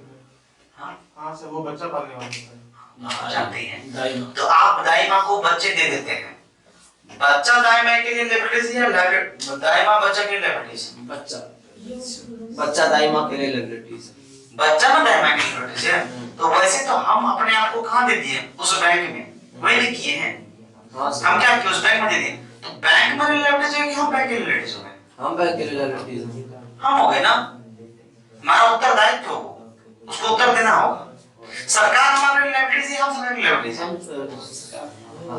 अरे हम सरकार के लिए हाँ हम सरकार सरकार हमें के जवाब लिए, देगी। सरकार हमारे लिए जवाब देगी है ना, जी जी सिंपल। तो उसमें फिर एसेट कौन हुआ? क्या इसमें फिर एसेट कौन हुआ? हम ही हुए दोनों चीज। आप ही में, दोनों चीज आप ही हुए। बैंक आपके लिए जवाबदेही है, बैंक आपको पैसा नहीं देगा तो जवाब देना होगा बैंक को, पैसा क्यों नहीं दे रहे हैं? आप लॉकर में पैसा मान रख देते हो, लॉकर चोरी हो जाए, आपको कोई लेना देना है क्या? है क्या लेना? आपने बैंक में 1 लाख रुपए रखा और डाका पड़ जाए बैंक में, आप बैंक पर क्लेम करते थे हम 10 लाख रखे थे, क्योंकि आप लॉकर में क्या रखते हैं, इसकी जानकारी किसी को नहीं होती और देना नहीं होता है कि नहीं, तो बैंक में इसको मतलब ही नहीं है, तो बैंक क्या करेगी, आपको देना होगा, वो 10 लाख रुपए आपको देना होगा उसको। सर तो डेटा तो रहता है, हम ऐसे ही कुछ भी थोड़ी। लॉकर में जो रहता है सामान, उसका डेटा नहीं रहता। नहीं सर, तो हम तो ये सब एक ही कुछ सर, तो हम रहता अगर होगा, 1 लाख रुपए बैंक में रखते हैं। बैंक में रखना लॉकर में रखना अंतर है बेटा। लॉकर का कुछ भी रख दीजिए, आपके लॉकर में कुछ नहीं दिया, आपको पता चला बैंक में डाका पड़ गया है, आपका लॉकर संख्या टूटा हुआ है, तो आप क्लेम कर लीजिए, आप जवाब देंगे बैंक आपके लिए। 2 चाबी देता है, एक मेरे पास रहेगा, एक मेरे वो हम चलिए आगे। ओवरनाइट आए बस में किसी को कंफ्यूजन यहाँ पे अब तो नहीं है ना, अब भी और सवाल बोलिए। सर कोई बैंक अगर विदेश में है तो क्या वो बैंक उस विदेश, आई मीन उस देश को ये टैक्स भरेगा?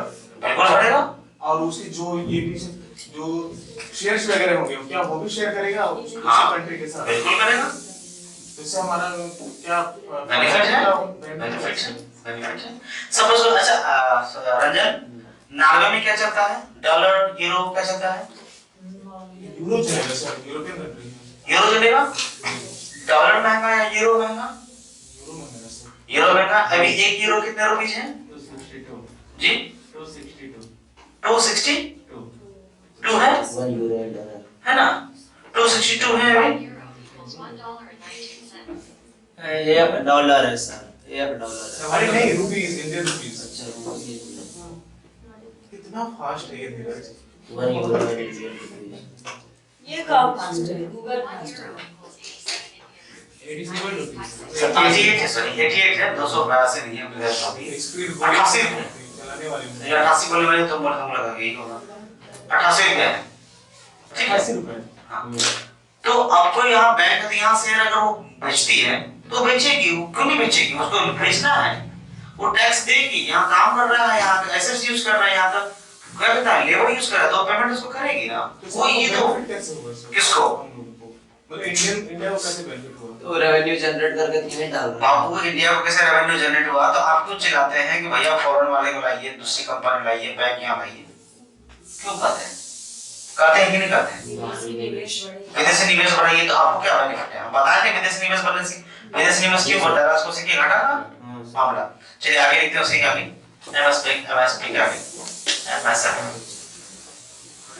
क्या हो रहा है, हम बोले ना उस चीज को उधर कोना में रखने के लिए ना, उठाइए वहां से कोना में रखो, कोना में रखो, मेरे नजर के सामने रखो, उधर पीछे कीजिए, उठाओ वहां से,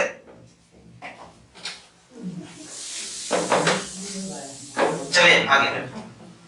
आवश्यकता पूरा यह बैंक ओवरनाइट लोन टोटल लागू किया का क्या था, यह बैंक की अल्पकालिक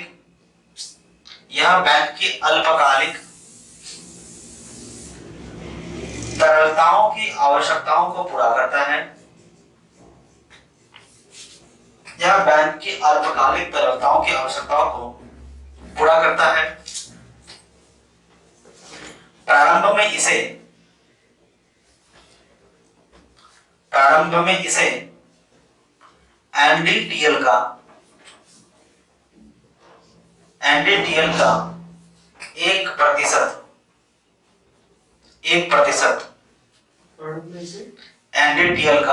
1% निर्धारित किया गया था, परंतु वर्तमान में यह 9% है,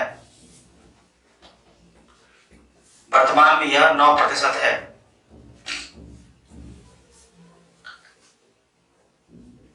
आरबीआई के अनुसार MSF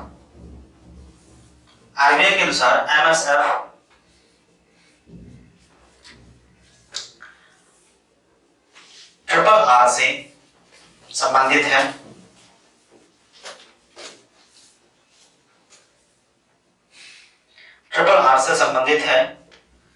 programme triple R double R से 1% कम, जबकि एमएसएफ डबल आर से 1% अधिक है।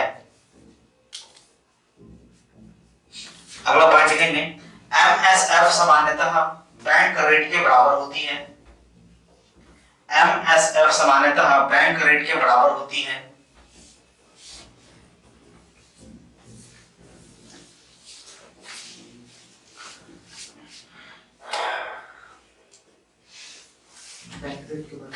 बराबर होते, ब्रैकेट में लिखेंगे डबल आर और ट्रिपल आर को की स्लैब कहते हैं, की स्लैब कहते हैं। इसकी की स्लैब ऐसे लिखी।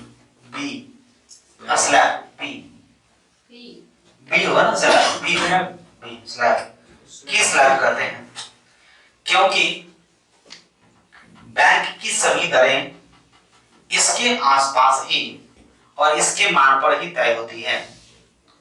बैंक की सभी दरें इसके आसपास एवं इनके मान पर ही तय होती है, इनके आसपास तथा तरलता के समायोजन की सुविधा भी RR और ट्रिपल R पर ही निर्भर किया जाता है। RR ट्रिपल R पर ही निर्भर किया जाता है। MSF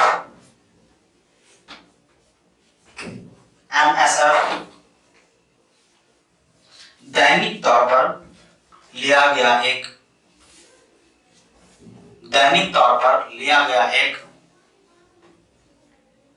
बैंकिंग कर है। ठीक है, चलिए अब देखिए term repo. Term repo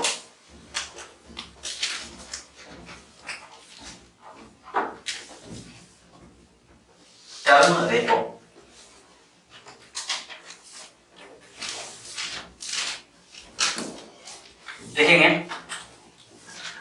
Urjit Patel समिति ने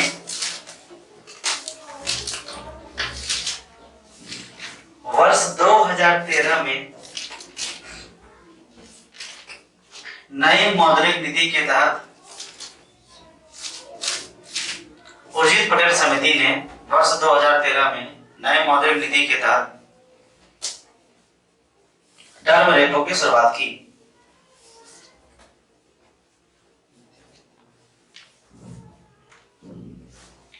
परंतु आरबीआई ने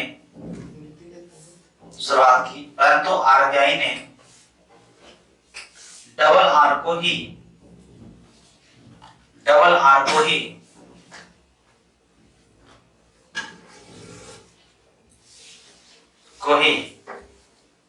आधार मानने का निर्णय लिया।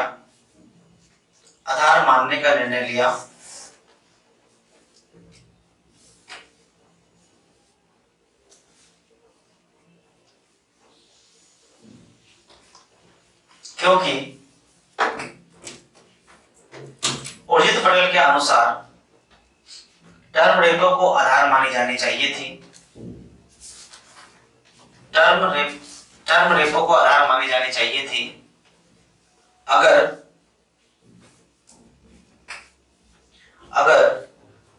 ऐसा संभव होता तो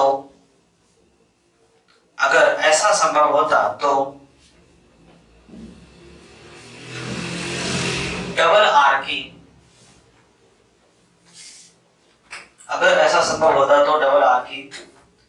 महत्व कम हो जाती। अगला पॉइंट लिखेंगे इसी में। टर्म रेपो का निर्धारण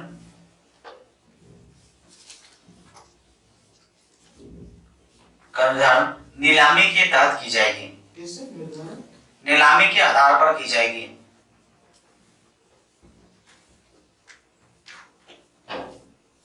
नीलामी के आधार पर की जाएगी, जो माह में 2 बार संभव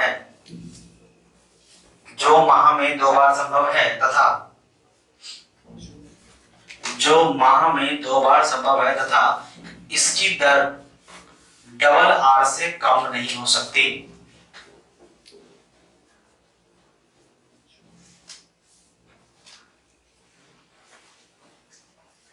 इसकी दर डबल आर से कम नहीं हो सकती। अगला पॉइंट, आरबीआई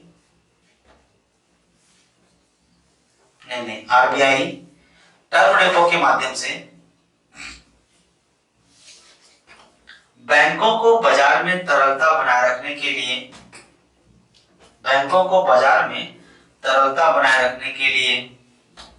प्रोत्साहित करती है।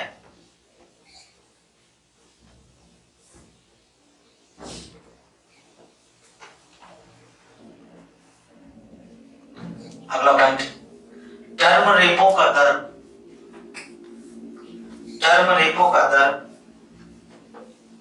दैनिक आधार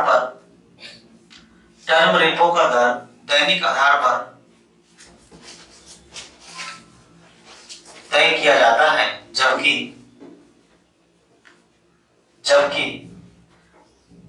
डबल आर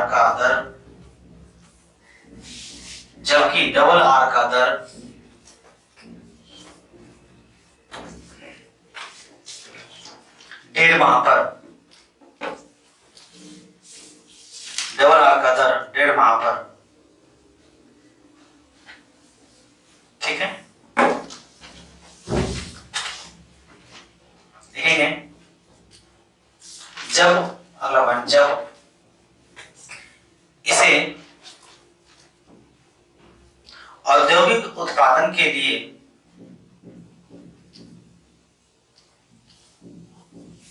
तय की जाती है तब इसका दर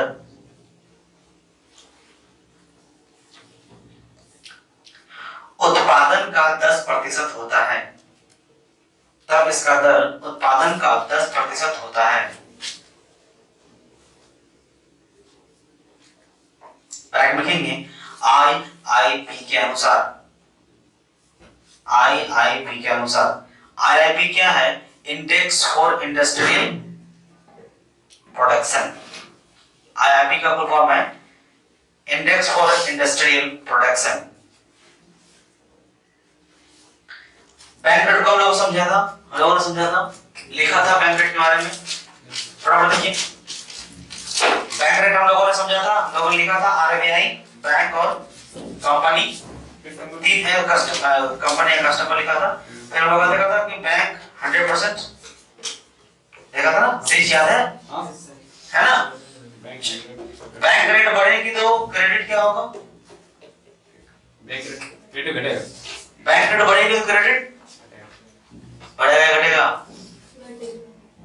बैंक रेट बढ़ेगी तो क्रेडिट क्या होगा? ठीक है। और अगर बैंक रेट घटेगी तो क्रेडिट बढ़ेगा। मतलब समझाइए कैसे? मतलब 50 रुपए का कोई सामान है, ठीक है, तो पहले 10 रुपए का था, 50 रुपए का हो गया था, तो कम खरीदेगा। बैंक अगर कम ब्याज दर पे अगर लोन देती है तो लोन लेने वाले की संख्या ज्यादा होगा, और अधिक दर पे देगी तो लोन लेने की संख्या कम होगा। यही था। OMO हम लोगों ने देखा था, ओपन मार्केट चार में हम लोगों ने देखा था, इससे संबंधित चार है, ट्रेजरी बिल है, रीन बॉन्ड है, नेशनल सेविंग सर्टिफिकेट है, SDL है। ट्रेजरी बिल को हम लोगों ने देखा है, देखिए फटाफट। ट्रेजरी बिल देखा है? चलिए ट्रेजरी बिल हेडर लगाइए, 3 भागों में बांटिए ट्रेजरी बिल को। ट्रेजरी बिल, ट्रेजरी बिल, देखिए ट्रेजरी बिल को 3 भागों में बांटेंगे, ठीक है। पहला 91 डेज, 91 डेज, 182 डेज, 182 डेज, 364 बांटे हैं? बांटे हैं या नहीं? चलिए 364 देखो 91 सही बात बताइए। आप सरकार के राजकोष में घाटा हुआ, अच्छा बात है बुरा बात है? देखो अच्छा बात है बुरा बात है? जीवन सरकार बताए राजकोष में घटा होना अच्छी बात है बुरी बात? अच्छी बात है सर। रुपया गिर जाना अच्छी बात है बुरी बात? अच्छी बात है सर। ये देखो सब देशद्रोही सब है ना, बोल के मत करना चाहते हो आप जाके। रुपया का दाम गिर गया, इधर रुपया गिर गई, अच्छी बात है बुरी बात?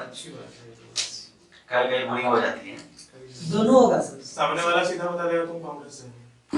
रुपया लुढ़क गया, नहीं अच्छी और बुरी दोनों बातें हैं। देखिए ज्यादा क्या है? सर एक्सट्रीम लेवल पे हो जाती है तो बुरी है। एक्स्ट्रा लेवल पर जाएगी तो कब अच्छी है? एक्स्ट्रा लेवल पे हो जाए तो कब अच्छी है? अगर छोटा लेवल पे बात तो बुरी बात है। इकोनॉमिक्स बिल्कुल वाइस वर्सा चलती है, जो आप देखते हैं ना उसके बिल्कुल उल्टा। अच्छा, मार्केट में सामान बढ़ा, दाम घटेगा या बढ़ेगा? घटेगा तो घट जाएगा। सामान घटा, दाम बढ़ेगा घटेगा?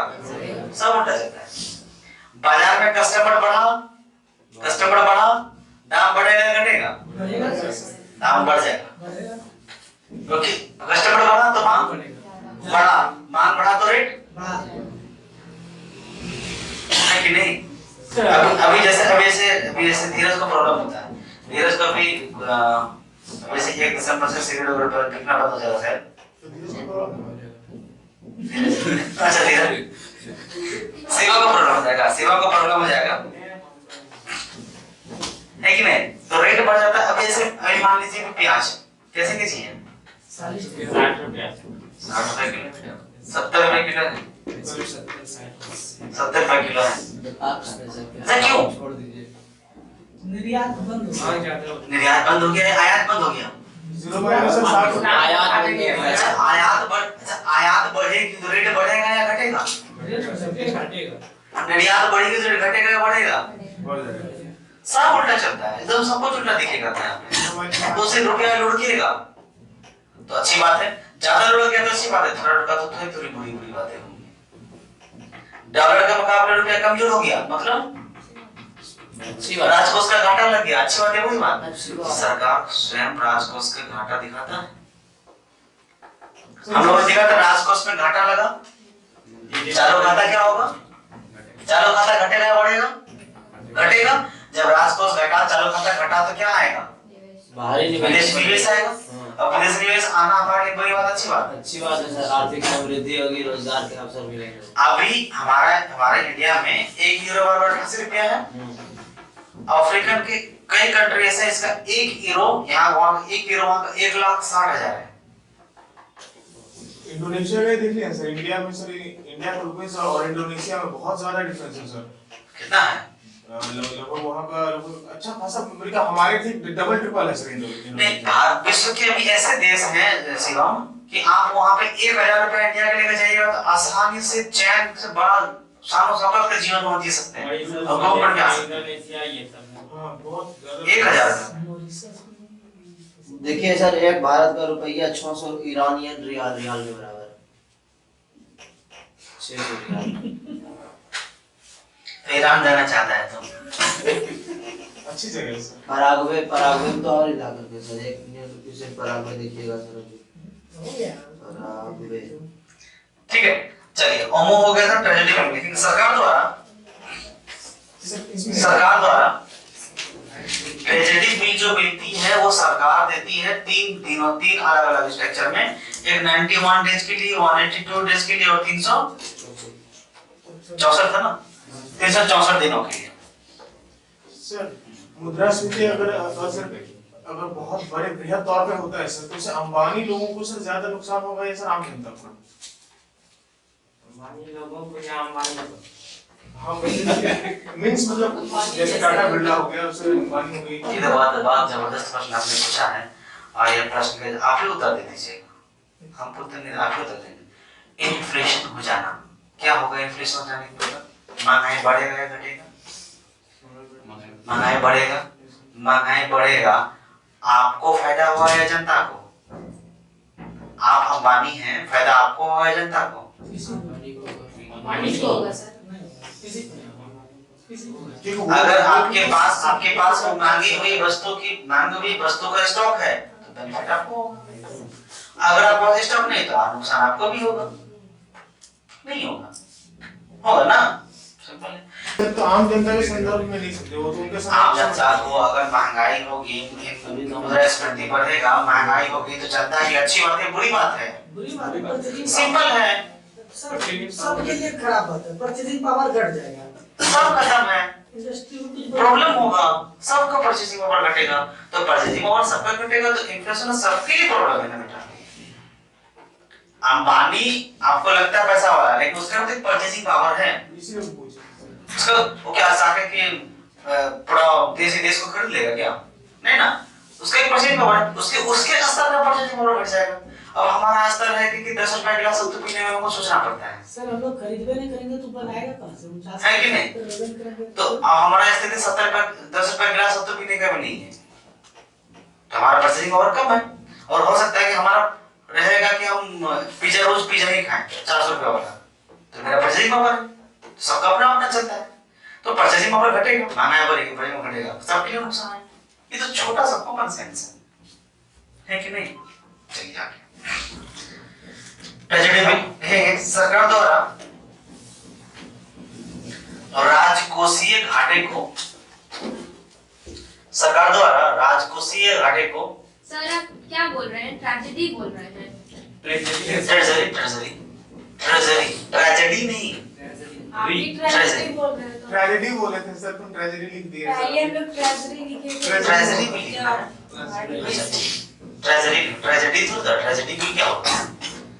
ट्रेजेडी बिल होगा क्या? आपातकालीन बिल, आपात बिल होगा। चलिए, ट्रेजरी बिल सरकार द्वारा राजकोषीय घाटे को पूरा करने के लिए बाजार से कर्ज प्राप्त करने के लिए, बाजार से कर्ज प्राप्त करने के लिए इसे जारी किया जाता है। कर्ज प्राप्त करने के लिए इसे जारी किया जाता है। अभी ट्रेजरी बिल आया था ना, आप लोग खरीदे होंगे, बहुत लोग खरीदा होगा। 1000 रुपया में आया था ट्रेजरी बिल, सरकार जारी करता है जनता के लिए। अब खरीद लीजिए वो बिल, कल के दिन वो बिल का दाम बढ़ता है, कोई बॉन्ड पेपर, वही बॉन्ड पेपर होता है, आपको बराबर दे देगा। लेकिन आपने क्या किया, वो 1000 रुपया किसको दिया? ये नॉर्मली एक प्रकार का क्राउड फंडिंग है। अच्छा, राजकोषीय के घाटा अच्छी बात है, ज्यादा हो जाएगा ये अच्छी बात नहीं। अति सर्वत्र वर्जित। राजकोषीय के घाटा अच्छी बात है, ज्यादा हो जाएगा अच्छी बात नहीं है। रुपया गिरना अच्छी बात है, ज्यादा गिर जाना, जैसे राजा में करेक्टर गिरना अच्छी बात है, ज्यादा गिर जाना, करेक्टर तो थोड़ा गिरना नहीं पड़ेगा। है कि नहीं, है ना? थोड़ा बदमाश होना अच्छी बात है, ज्यादा बदमाश बन जाना बुरी बात है। ज्यादा अच्छा बन जाना, अच्छा मान लीजिए ब्रोकिया डॉलर का मुकाबले ज्यादा हो जाए, अच्छा तो कोई बात है, अच्छी बात है, लेकिन स्वाहा हो जाएगा, है कि नहीं? ये तब होगा जब हमारी स्थिति हम पूरे अमेरिकन की तरह डेवलप हो जाएंगे, तभी फायदा होगा, नहीं तो जो कि अभी 100% होगा। देखो। टाइम है, चलिए, अरे हमको पीएम बनने दो। झगड़ा है, लेकिन आगे सरकार से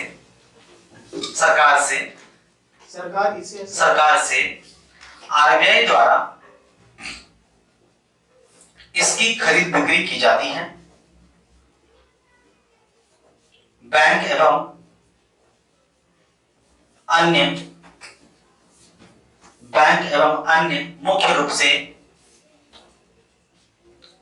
से बैंकों के द्वारा ही इसकी खरीद की जाती है।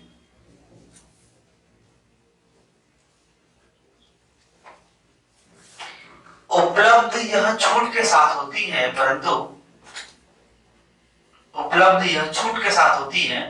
परंतु भुगतान संपूर्ण राशि के साथ।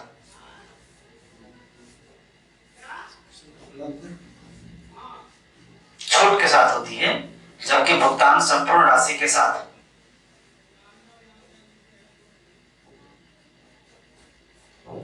इक्यानवे दिन की ट्रेजरी बिल में 91 दिन की ट्रेजरी बिल का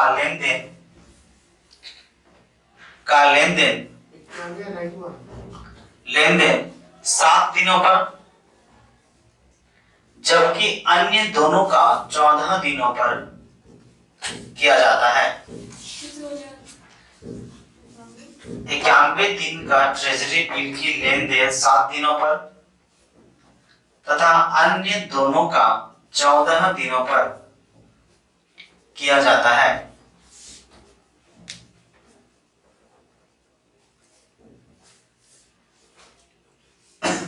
इक्यानवे दिन से कम की तरलता की आवश्यकता पर 91 दिन से कम की तरलता की आवश्यकता पर सरकार द्वारा कैश मैनेजमेंट बिल जारी किया जाता है। कैश मैनेजमेंट बिल जारी किया जाता है। देखिए क्या होता है ना कि हमने अभी मान लो 1 लाख का ट्रेजरी बिल लिया 91 डेज के लिए, हमको छूट पर मिला बिल तो वो कितना का है, 1 लाख का। पेपर को कितना मिला, 1 लाख का। हमने पे कितना किया सरकार को, 80,000 मान लो, 80,000 पे किया है। सरकार ने हमको उसका टैक्स में छूट दे दिया। 91 डेज के बाद हमको सरकार क्या करेगी, 1 लाख रुपए दे देगी। ठीक है, 80,000 सरकार क्यों ले रहा है, राजकोष से घाटा को बचाने के लिए। संभव है ना कि 91 डेज के पहले हमको जरूरत पड़ जाए तो उसके लिए सरकार क्या करती है, आरबीआई के तहत में ही क्या लिखा है, मैनेजमेंट कैश मैनेजमेंट बिल जारी कर देती है। इसको एसएलआर के तहत रखा जाता है। उस समय का जो एसएलआर होगा उस आधार पे आपको पैसा मिलेगा। चलिए आगे लिखेंगे। यह ट्रेजरी बिल के तरह ही होती है, मैनेजमेंट बिल यह ट्रेजरी बिल की तरह ही होती है,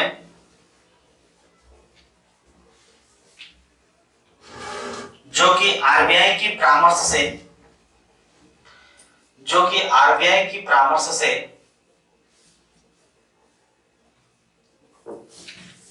एसएलआर के रूप में रखा जाता है।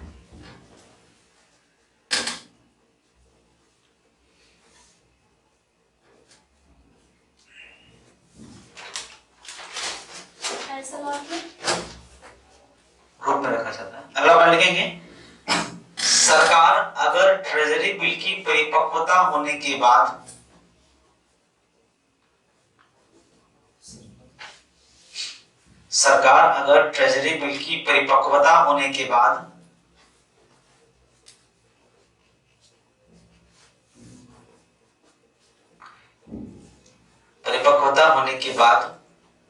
वापस नहीं करती है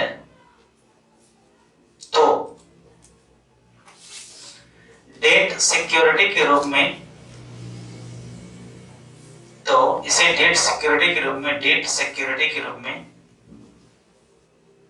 परिवर्तित कर दिया जाता है। डेट सिक्योरिटी के रूप में परिवर्तित कर दिया जाता है। ये परिपक्व कब तक होती है सर? 91 days, 182 days, 364 days. अगर आपने कोई बॉन्ड लिया है 364 डेज में आपको देना है सरकार को। अगर सरकार नहीं देती है, आपको नहीं दे सरकार, तो वो बॉन्ड क्या हो जाएगा, डेट सिक्योरिटी के तरफ से रख दिया जाएगा और एक निश्चित ब्याज आपको उस पर मिलना शुरू हो जाएगा। फिर अब आपको बैंक एक डेट देगी, अब इस डेट में आपको मिलेगा। मान लो कि तुमने हमको कर्ज दिया ना, तो हमको कहेगा कि भैया ये पैसा है आपका, आप सामान हमसे ले लीजिए 80,000, और बाद में जब ये सामान आपको 80,000 में हम दे रहे हैं, भैया लीजिए ये सामान आप 80,000 में, और जब हमको ये दीजिएगा ना 360 दिन के बाद में, तो आपको इसी सामान पे 1 लाख रुपए दे देंगे। ठीक है, आपको दे दिए। जब हम ये सामान आपको 360 दिन के बाद देने के लिए गए कि लीजिए हमको 1 लाख रुपए दीजिए, आप दोनों हाथ उठा दिए। आपके बीच में कौन है, बैंक है। ये बैंक, मान लो ये बैंक है, तो हम सरकार से लड़ने नहीं जाएंगे। बैंक क्या करेगी, डेट सिक्योरिटी दे देगी मैक्सिमम 30 ईयर तक का। हाँ, कस्टमर को मैक्सिमम 30 ईयर तक का दे देगी क्या, डेट सिक्योरिटी। अब यह सामान हम 30 साल तक रखेंगे अपने पास में 80,000 में, तो आपको क्या 30 साल के बाद 1 ही लाख रुपए देगा? नहीं, एक रेट फिक्स कर दिया जाएगा कि इस सामान पर, अब 1 लाख का ये सामान है, इस पे आपको प्रति वर्ष इतना ब्याज मिलेगा। अगर इनके 30 साल के बाद भी अगर वैसा सिचुएशन नहीं, उसके बाद आरबीआई को पे करना पड़ेगा। ये फाइनल होता है, डेट सिक्योरिटी फाइनल होता है। अब ये क्या, ये सामान 30 साल के लिए आपका हो गया। 30 साल के बाद आप इस सामान का, आपको अभी 1 लाख रुपए है, तो रेट इसमें बढ़ेगा। इसका रेट कैसा रेट बढ़ेगा पता है, किस तरह रेट बढ़ेगा, जो बैंक का रेट होता है उस आधार पर बढ़ेगा। बैंक की जो एसेट्स का रेट होता है उस आधार पर बढ़ेगा। अनिश्चित और निश्चित दोनों रेट बढ़ेगा। एक तो निश्चित है कि 3% मिलेगा, और अगर उस वर्ष मिनिमम 3% मिलेगा, ये निश्चित है, मान लेते हैं, ऐसा निर्धारित नहीं होता। वो बॉन्ड टू बॉन्ड क्या करता है, वेरी करेगा। जिसका बॉन्ड का जैसा नेचर रहेगा उस नेचर पे वो काम करेगा। बॉन्ड टू वैल्यू वेरी करेगा। तो सपोज 30 साल में ऐड नहीं कर सकते, 30 साल में फिर ऐड नहीं कर सकता। वो डिपेंड करता है कैसा प्रोडक्ट है, कैसा बॉन्ड है। हाँ, उसके हिसाब से। अच्छा, हर एक को 30 साल में मैक्सिमम लाइन जो वो 30 साल। हम अभी क्या समझा कि ये आपने आप सरकार है, ये बैंक है और ये प्रोडक्ट इसने हमको दे दिया। हमने इसको 80,000 रुपए दिया, ये आपको 80,000 रुपए दे दिया। आपने 80,000 से क्यों लिया? आपके राजकोषीय क्या कर रहा है? आपके राजकोषीय के घाटा को बचाने के लिए, अपने राजकोषीय घाटा बचाने के लिए आपने बोला कि ठीक है ये 360 दिन के बाद मतलब 364 दिन पे या 142 दिन पे या 91 दिन पे आपको हम ये सामान आपसे हम ले लेंगे, आपको इसका 1 लाख रुपए दे देंगे। आपने इसको कहा, इसने हमको कहा। अब हम आपको नहीं जानते, हम तो इसको जानते हैं ना। आप तो बदलते रहिएगा, तो बदलेगा। आप अभी सरकार है, कल ये बन जाएगा, कल ये बन जाएगा, कल वो बन जाएगा, लेकिन बैंक तो ये वही रहेगी।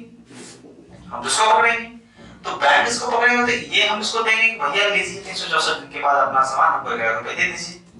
ये आपके पास गया, आप बोलेंगे अभी हाथ उठा दिए तो क्लास उसके घाटा बना हुआ है, कहां से देंगे आपको?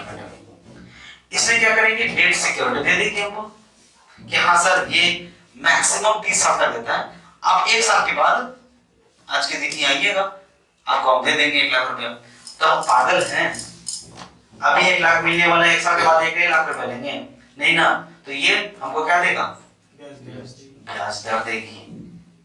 महा बेसिक्स पे, दैनिक बेसिक्स पे, बॉन्ड प्रिंट के नीचे सर डेट सिक्योरिटी तक पे कौन करेगा सर? आरबीआई अपने पैसे से किस बैंक करेगी, गवर्नमेंट देगी बैंक को।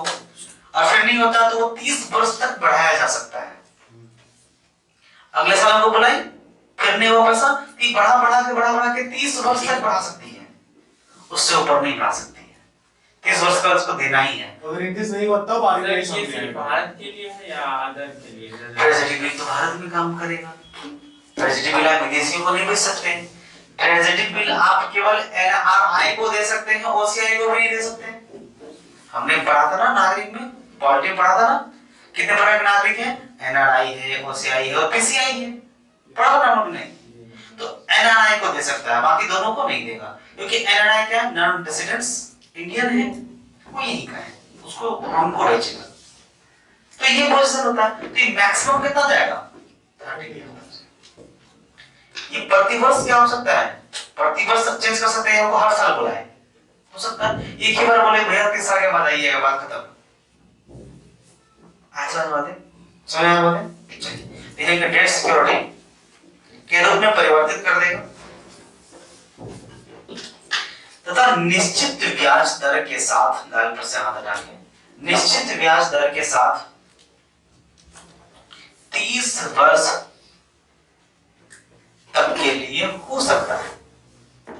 30 वर्ष तक के लिए हो सकता है। तो 30 वर्ष तक के लिए सकते हैं, उससे ऊपर क्या होगा अब आगे? ठीक है, बॉन्ड बढ़ाए हैं,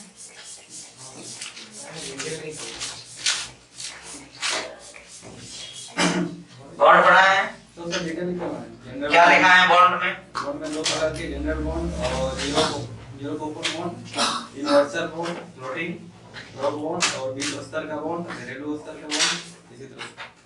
मतलब कि बॉन्ड का स्टार्ट कहां से किया? ऋण पत्र का सरकार के द्वारा बॉन्ड जारी की जाती है, वो लिखा है। सार्वजनिक स्तर पर बॉन्ड जारी की जाती है, वो लिखा है। नहीं सर, नहीं ये सब ये लिखा है, कहने लगा ये बॉन्ड। हम लोगों ने देखा था कि बॉन्ड किस किस तरह का मिलेगा, देखा था? नहीं देखा था। बॉन्ड जो है 3 तरह का मिलता है। एक निश्चित ब्याज दर पर,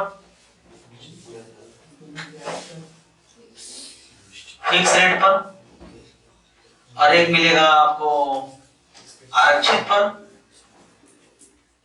आरक्षित दर पर, और तीसरा मुद्रास्फीति पर। सबसे अच्छा कौन सा बॉन्ड होता है? फिक्स रेट पर या आरक्षण पर या इस पर? आरक्षित अच्छा है, वो क्या अच्छा, कौन सा अच्छा? फिक्स रेट पर। फिक्स रेट पर, आरक्षित फिक्स रेट पर या आरक्षित पर या मुद्रास्फीति पर। नहीं सर, फिक्स रेट पर। अगर आपको लगता है कि हमारे देश की स्थिति आगे चल के बढ़ेगी, अच्छी होगी, तो मुद्रास्फीति। लेकिन इससे कोई गारंटी भी तो नहीं है। गारंटी नहीं है। हो सकता है कि जिस बॉन्ड का कीमत 100 रुपया है, आज हो सकता है इसकी रेट घट के 50 हो जाए, हो सकता है इसकी रेट घट के 5000 हो जाए। हाँ, ये एक बेट के तरह ये है। मुद्रास्फीति ब्लाइंड बेट है ना, ये चीज आप लोग जानते हैं, ज्यादा सब करते हैं आप लोग। तो इस हिसाब से सर कौन सा सही हुआ सर? आप बताइए। बॉन्ड, बॉन्ड तो कौन है? सत्यम बाबू से चलेंगे। लास्ट इधर कल से सरकारी और निजी, सरकारी और निजी दो अलग अलग बॉन्ड निकालती है। निजी जो बॉन्ड निकालती है वो नॉर्मली होती है सार्वजनिक उपक्रम